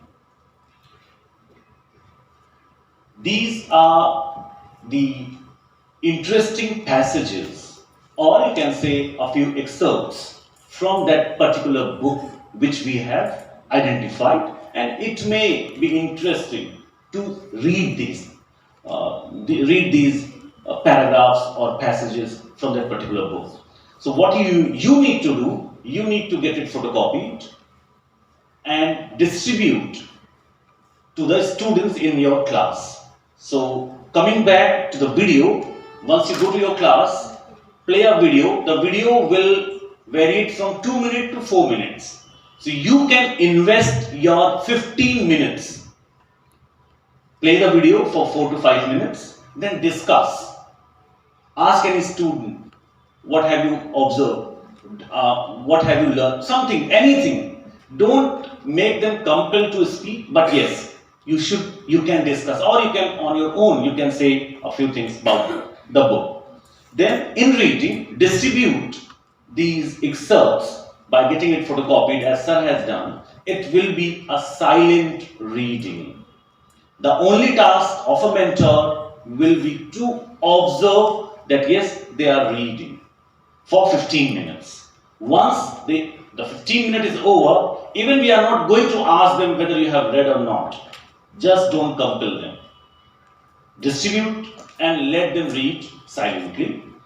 After that, after 15 minutes, because you have already gone through these modules, so you know what is engagement. In engagement, we are trying to provide you a few activities to be conducted, to be done in the classroom. For this we are just allocating, you can say 15 minutes or 20 minutes maximum. These are mere suggestions. As a teacher, as you all are master of your class, so you can devise your own devices to conduct the activities. For this particular text, story, we have formed groups of 4 each to carry out the following activities. Share, recall any story you have read or heard which had an element as the main character.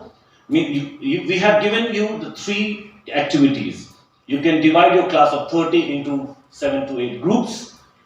You can give one activity to all the groups. You can give all 4 activities to different groups. It's totally up to your wish, and ask them to do it.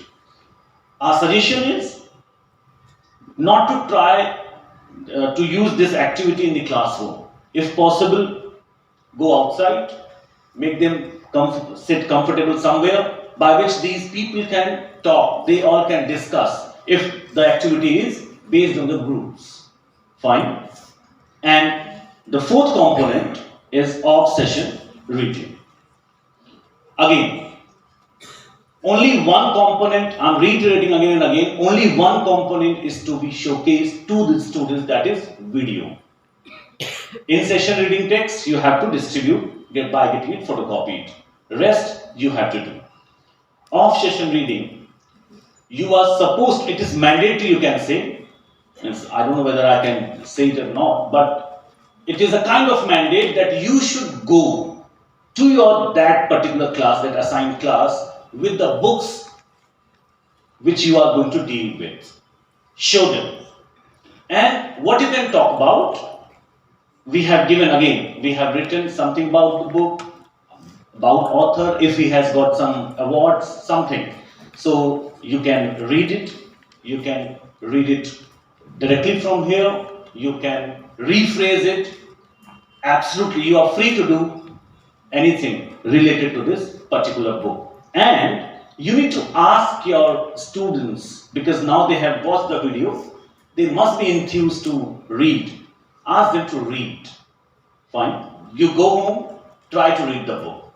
If possible, if they have time in the classroom, they can read. But I don't know whether we can provide the 30 books of one title to everyone. So let them read wherever they want to read.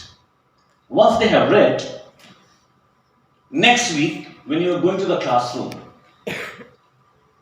you can see the 5th tab, that is the student details. All the students, those who are registered in your class, it is not possible to mark, it's not a kind of attendance.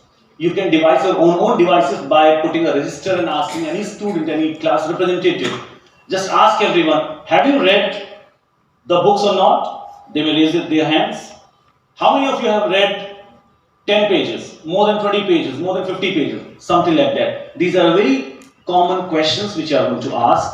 Once you have got this information, either in your register or you can do it simultaneously on the system also, then you need to click here, module completion status. There will be these questions which I asked. There will be the answers like this. Simply you need to click, that's it. Maybe the Mr. A has read 80% of the book, and here will go with student. He may bluff us, it's okay, absolutely okay. He may say, I have read both the books, fine. We'll try to trust him. We are not going to ask any question. Simply, have you read it or not? And then we'll mark it here accordingly, 75%, 100%, and then we'll update.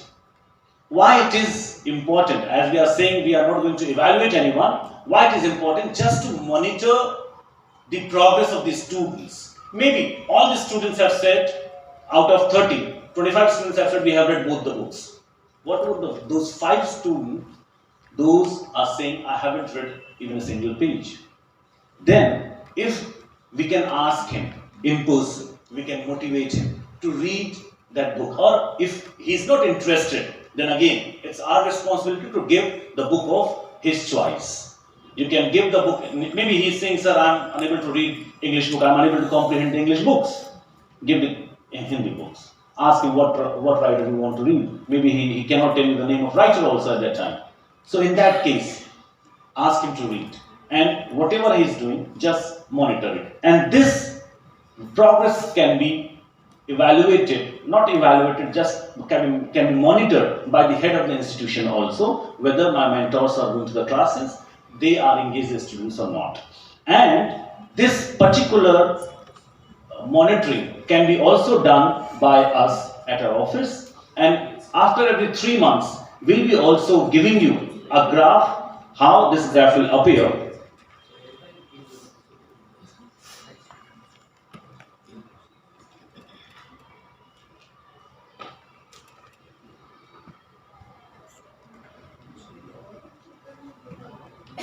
No. Only mentor.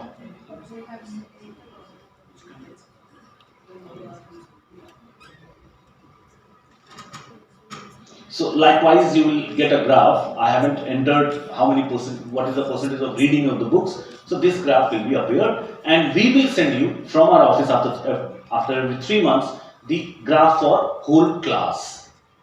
Once again, I'm telling you that this LMS is not meant for the students. There will be 3 login credentials only for 3 mentors, those who are going to use in different classes, and 1 login credential for the institution. If you feel that you are one of the students, maybe because there are activities, have you ever, can you say something about yourself after reading autobiography? Can you write something? So we have given an option to write as a blog because students are into blogging. So you can say that whatever you want to display to others, because it can be read by all the schools, colleges, those who are at this LMS portal, they can read your point of view. So you can update. The updation, the editing part will be done only by the mentors. I know we are taxing a little bit the mentor, but it will be somehow helpful to showcase this kind of attribute of a student, those who are writing. Or if you find that you can write it and upload. How can I do that? Click at add and title, description. If you wish to add any image, add image and submit. This can be done in Mentors portal. There is another tab that is features. It is not any blog is not updated here as of now, but if you see, India Reads has uploaded 1 blog that can be read by you. Then what you can do, because we were discussing that if it is not accessible by the students, then what's the use? The use is the teacher can read and he or she can share these point of views during that interaction. That is the only purpose behind it. It's an additional feature, but to start with, we can focus only on the 4 components to be implemented in our different classes. So as of now, if you find any problem or any doubt, so we can discuss.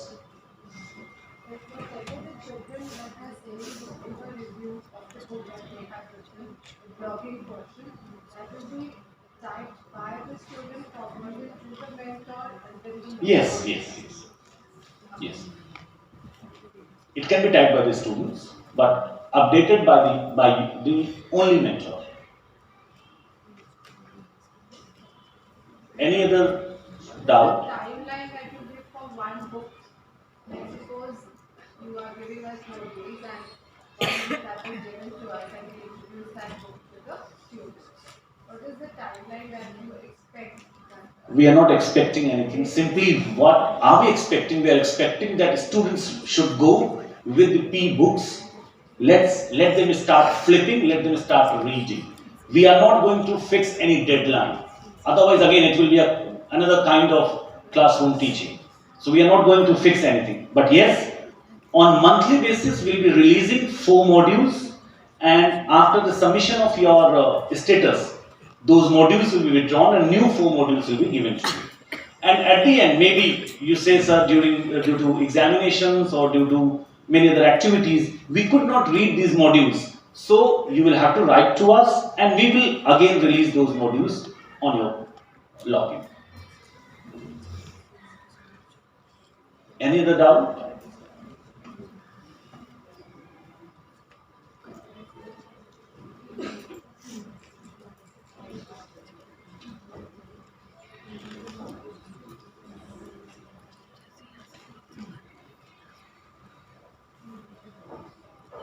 Any other doubt? So our task is done now. The one, we need to motivate our students to read, and this is the way where you can utilize this particular LMS without including our students in the classroom.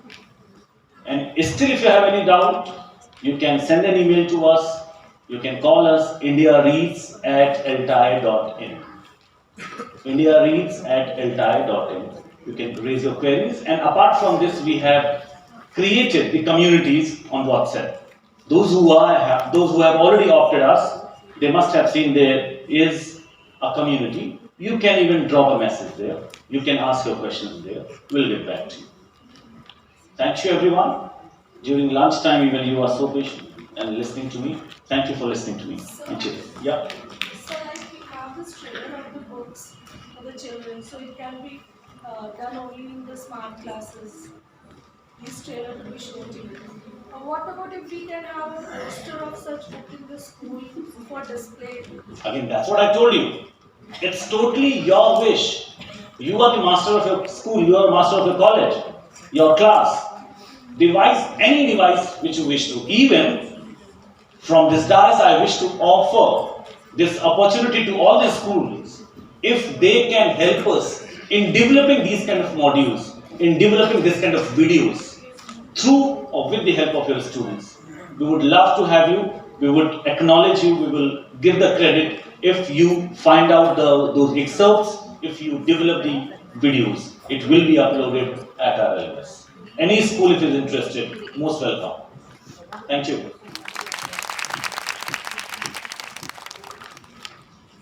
Thank you, sir, for your insights and for your valuable information. And now may I invite Dr. Neeru Tandon, the editor of Journal of English Language Teachers, to enrich us with her incredible association with the English language. Over to you. First of all, a big clap for yourself. The thing is that out of all, so many teachers are there, and you have just started, you have taken this initiative to come here. This is something very important.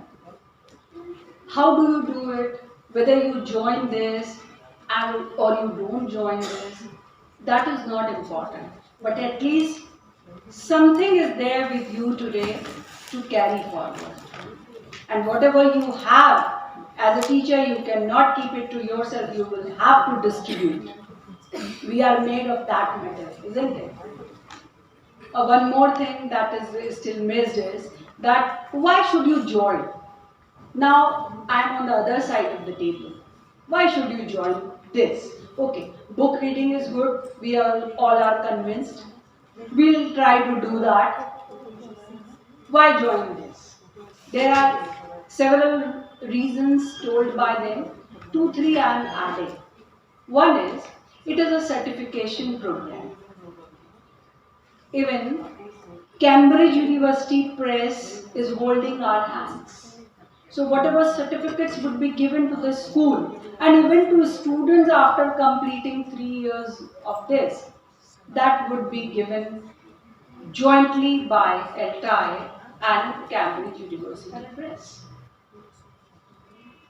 Your college, your school gets certification, and that kind of certification definitely attracts the parents that something extra is being given.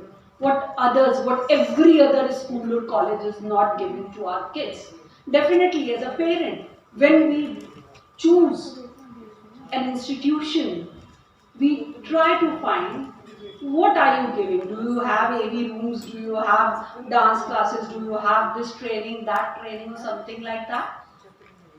As a parent, we want everything for our kids. But as a teacher, when it comes, we have our duties. We have so much work, so much evaluation, so many things. Ordinary teachers cannot do it. And I believe that all of you are extraordinary, because ordinary and extraordinary have one difference, that little extra. And that little extra is there with you, that's why you are sitting here. If you feel you can make a change, if you feel you want to make a change, join hands with us. This is just a beginning. We have bigger plans. We want to have you people with us to carry it forward. We'll give chance to good students from your institution to make a video or something, a discussion or something related with a book, and we would try to upload it also. So a bigger scenario, more like we say, jo dikhta hai, wo bikhta hai kind of thing. So if your management asks you why, definitely they will ask because money is involved. The thing is that it was, everybody knows who have joined, that the cost of the whole module for 3 years is 20,000, but ELTAI is bearing half of the cost and giving it just for 10,000 for 3 years. So it's not such a big money, but at least you can have some ideas, better ideas, new ideas to train the teachers. Rather, it is, you can call it a teachers training program. So, like I used to visit ICSC school as inspector of schools, not to CBSE but to ICSC. And there I feel that they ask their schools and teachers, this is all okay, you teach, you make plans, you this and what else? What else you have done? This is this, what else? We can have something, we can contribute, and this is not related to Kanpur, not related to Sanatan Dharm. This is related to our country, the base. I believe it is more important for school teachers than for college teachers, because you people are strengthening the roots. There is a relationship, strong relationship between roots and the fruits. In colleges, we are just polishing the fruits. You are creating the roots. What kind of people, country we are going to have after 15 years, 20 years, it all depends on you. So, you are responsible, you understand your responsibility. If you want to join hands with us, definitely you are most welcome. If at present you don't want, even then you are most welcome. At least join the ELTAI group that ma'am hopefully is going to create. That would be a shared platform where we can have some get together and you will be part of ELTAI. If not reading movement, then also part of ELTAI. So that would be a platform where together we can make some differences. So this is, I invite you for that, and I won't take much time. I have so much to say, but I feel and I believe that we are going to meet again. So definitely, once again, Professor Elango is going to say something. Most welcome and accept my gratitude. You are going to be. No. Just about 30 seconds, we are talking about money. Why money? In fact, we wanted to give free of cost. For LMS alone, which Dr. Shravan spoke about, we already spent about 10 lakh rupees to create it. Okay, and then we need to constantly update it. To get one module ready, you saw the video. I mean, at least about 2,000 rupees is involved in making it. We need to make hundreds of videos. Okay, that's the reason why we say that money is required. And I flew all the way from Chennai to Delhi, from Delhi to this place. Doctor was kind enough to give us the accommodation, give us the food, but if we had to stay in the hotel, look at the hotel expenses. It's mainly to meet out. ELTAI is not for making profit. That's what I want to do. We all know sir, and sir is doing that much. He is an inspiration for all of us, that selflessly, without, he doesn't need any certificate, he doesn't need any money, he doesn't need any applaud, and still he is doing, because as an educator, he feels it is his responsibility.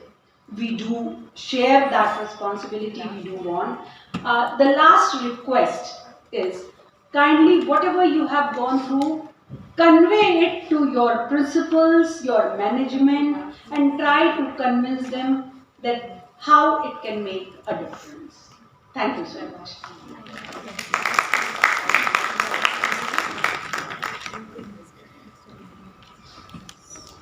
Thank you, ma'am, for your worthy erudition. And before we draw the curtain for today's proceedings, may I now request our Dr. Elango and Dr. Kumar Shravan and Dr. Renu Tandon and Principal Ma'am to please come up on the stage and give away the certificates of participation for today's workshop. Ma'am, please.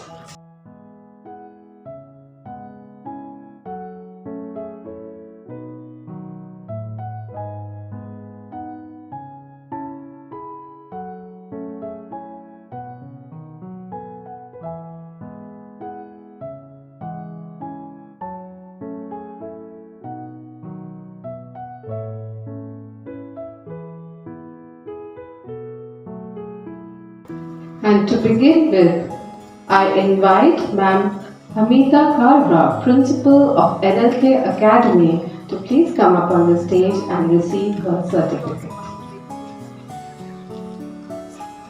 I also invite Ma'am Avinash Kaur, Vice Principal, Durga Prasad Vidyaniketan.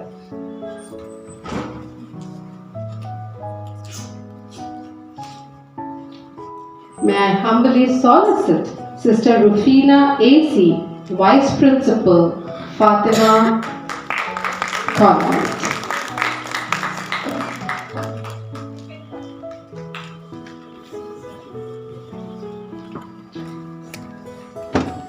I invite Mr. Raghvendra Singh, Vice Principal, Gulmohar Public School.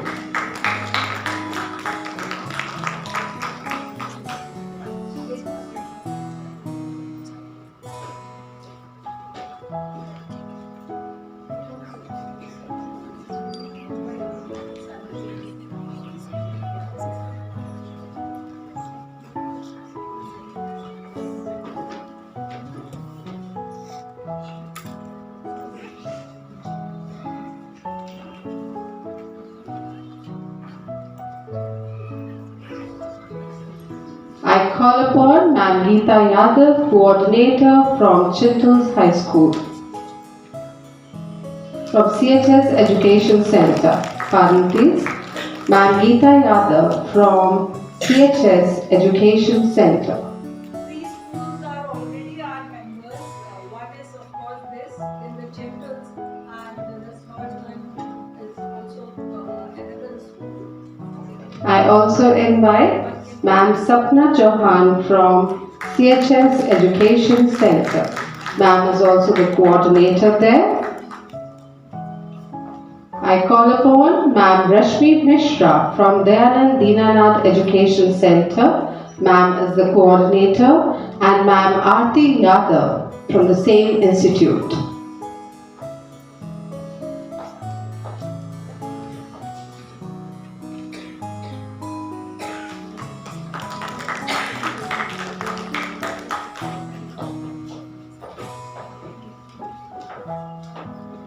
Please put your hands together for Ma'am Simran Manchandani from Harmelap School.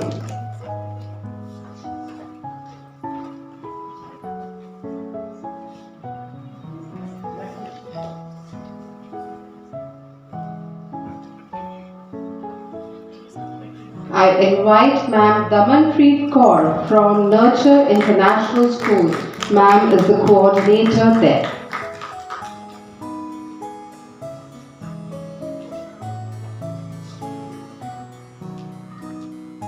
It's time now for a loud applause for Gaurav Gupta sir from Oxford Model School, Senior Secondary School, Maharashpur, Kanpur.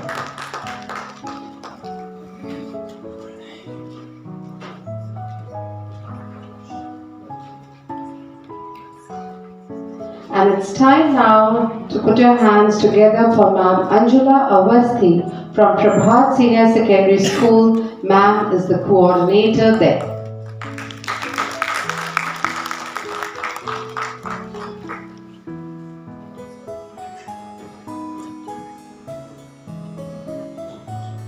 Next up, we have Ma'am Poonam Sood from Allen House Public School, Panki, and Ma'am Mansi Gupta, also from the same institution.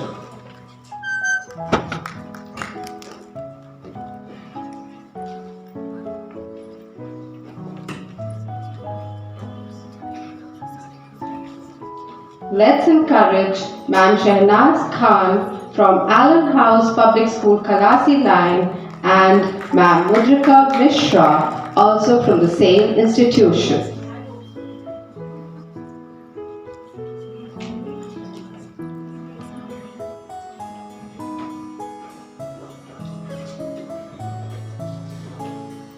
Let's applaud for Ms. Swati Malhotra and Ms.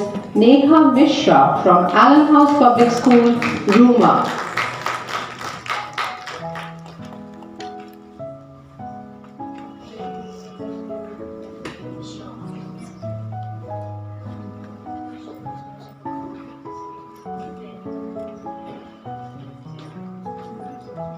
time now to invite Ma'am Vandana Agarwal from RV Public School Cantonment, Kanpur.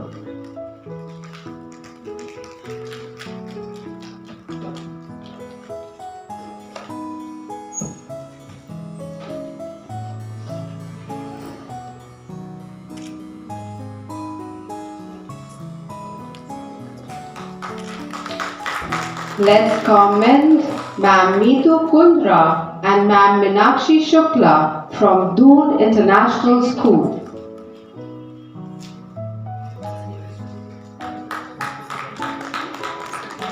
Your participation will really encourage your students as well to be a part of this reading revolution.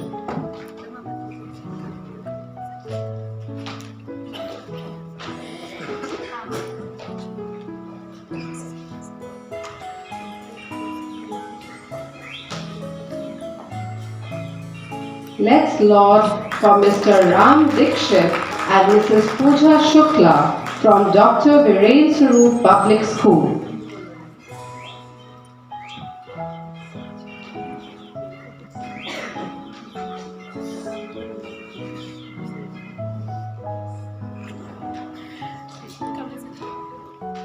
Let's put our hands together for Mr. Sandeep Kumar Bajpai from Durga Prasad Vidya Niketan, Ujjaini, Kanpur.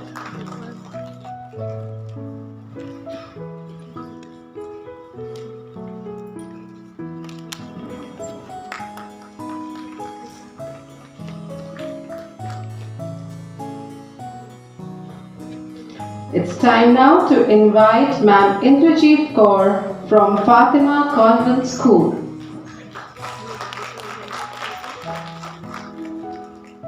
And along with her we have Ma'am Megha Gurnani and Ma'am Anjana Massey from the same institution.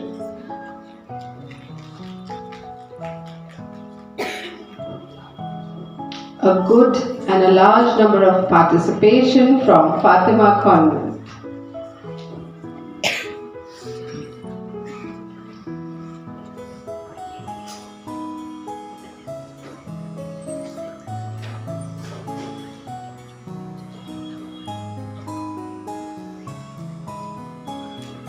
Let's applaud for Ma'am Farheen Ali and Mr. Tejas Mishra from Florence International School.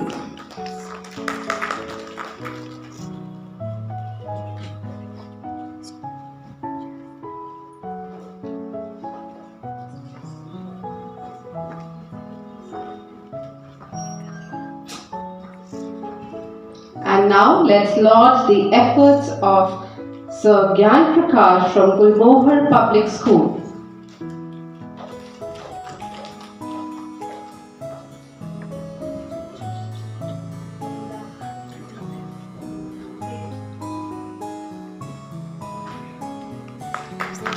From Guru Nanak Model School we have Ma'am Ankita Jaiswal.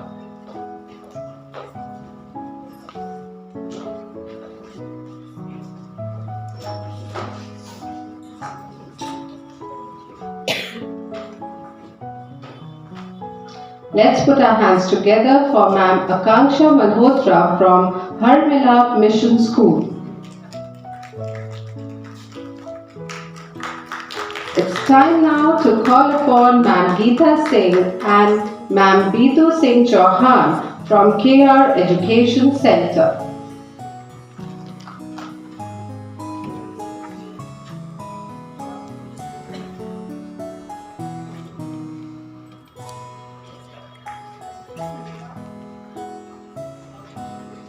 Let's applaud for Ma'am Jasveer Kaur and Ma'am Neha Singh from Karam Devi Memorial Academy.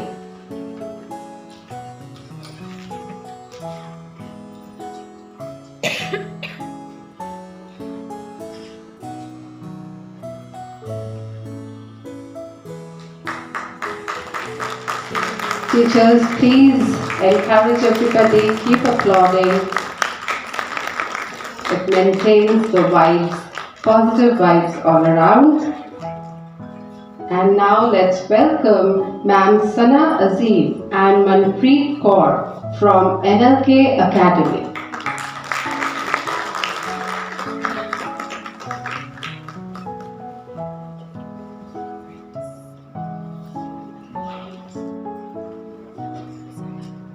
Let's put our hands together for Sir Satyam Kumar Bharti from Oxford Model Senior Secondary School, Maharashtra, Kanpur.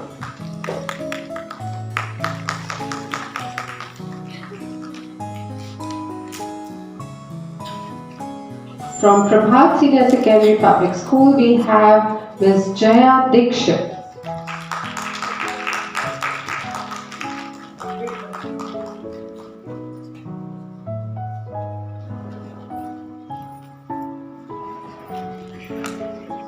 Let's put our hands together for Aman Shukla and Ma'am Divya Agnihotri from Pandit Deen Dayal Upadhyay Sanatan Dharm Vidyalaya.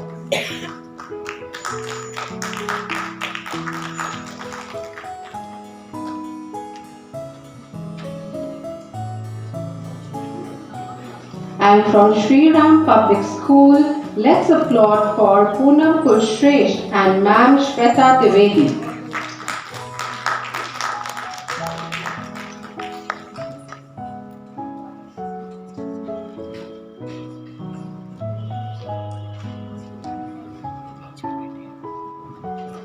Let's commend the efforts of Ma'am Harneet Kaur and Mr. Stephen Fremrose from Sir Padampat Singhania Education Centre.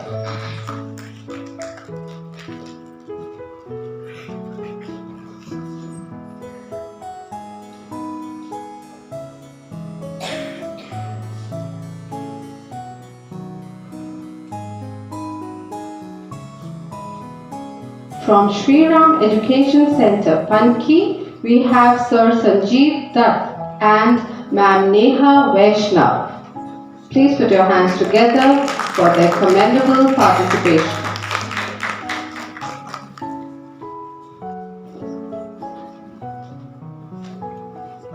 I invite Ma'am Meeta Duggal from St. Joseph Senior Secondary School.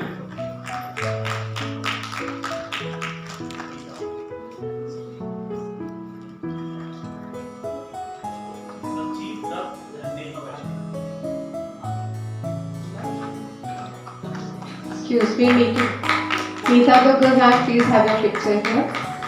Get your picture, please.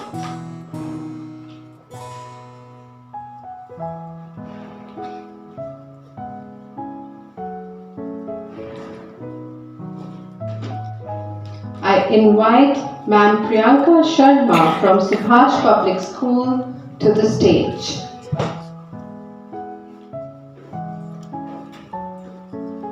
Ma'am Priyanka Sharma.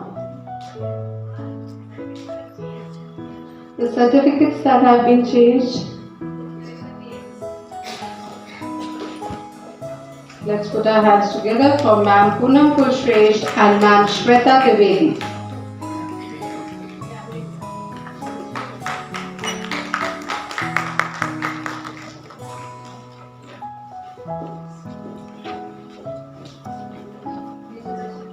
We have Ma'am Priyanka Sharma from Subhash Public School.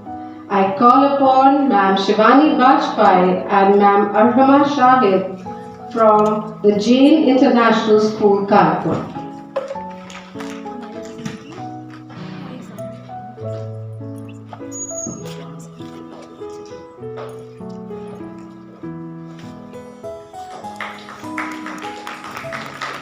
Let's put our hands together for Ma'am Neha Srivastav and Ma'am Alka Ranjan from Vinyas Public School, Chaubepur, Kanpur.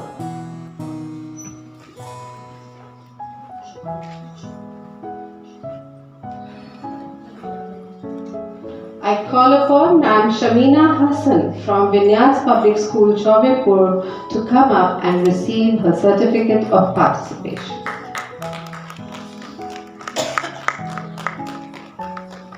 I invite Ma'am Shubhra Bakchi from Shree Sanatan Dharm Education Centre. Please applaud for Ma'am Nimish Agarwal from Shree Sanatan Education Center, Ma'am Sanjana Mishra, Ma'am Aishwarya Iyer, Ma'am Rachna Bagga, Ma'am Nikki Goyal, Ma'am Madhu Dhankani, Ma'am Arvinder Kaur, Ma'am Ashna Sachdeva, and Ma'am Akriti Mishra. All are reading crusaders from SSDC, Shree Sanatan Education Center. I call upon Ma'am Rati Gupta from the Chintal School to please come up on the stage and receive her certificate.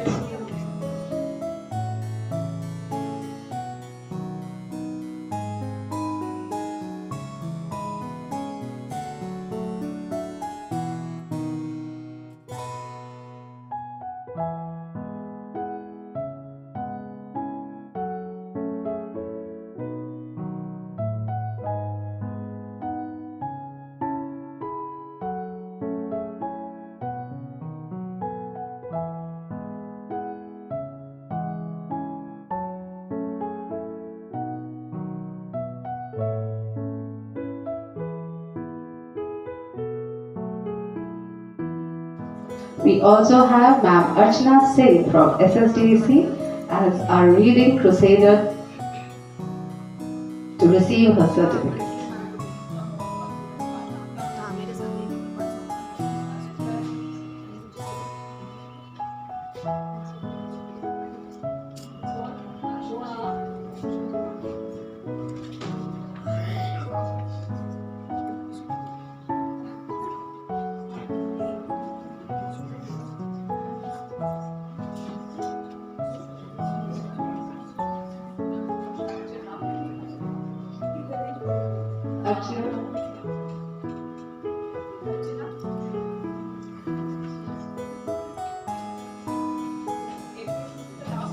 Yes, ma'am. And for myself, Ma'am Pusha Makkar.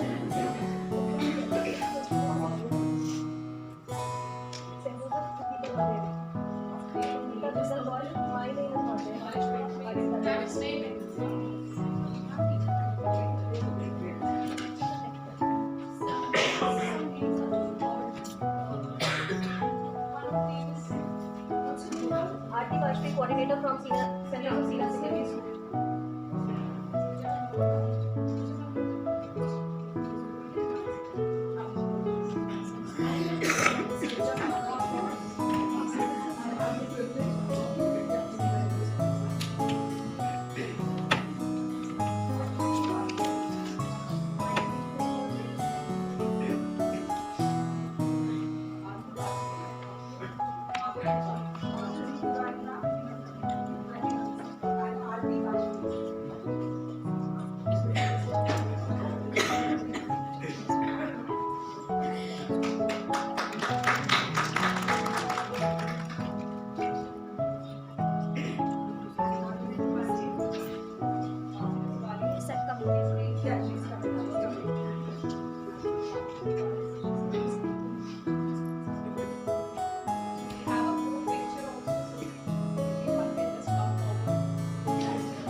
I request all the teachers to please come up with their certificates.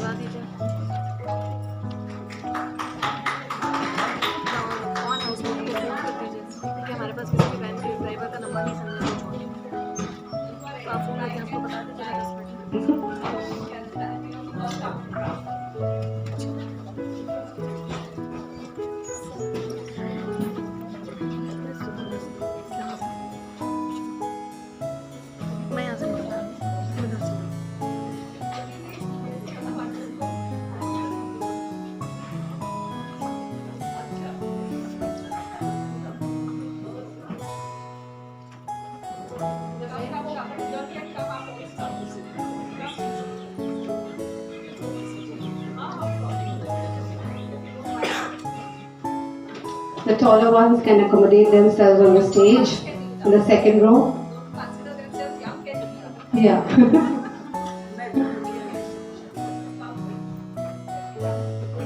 Teachers, you can please move on the stage. Please move on the stage.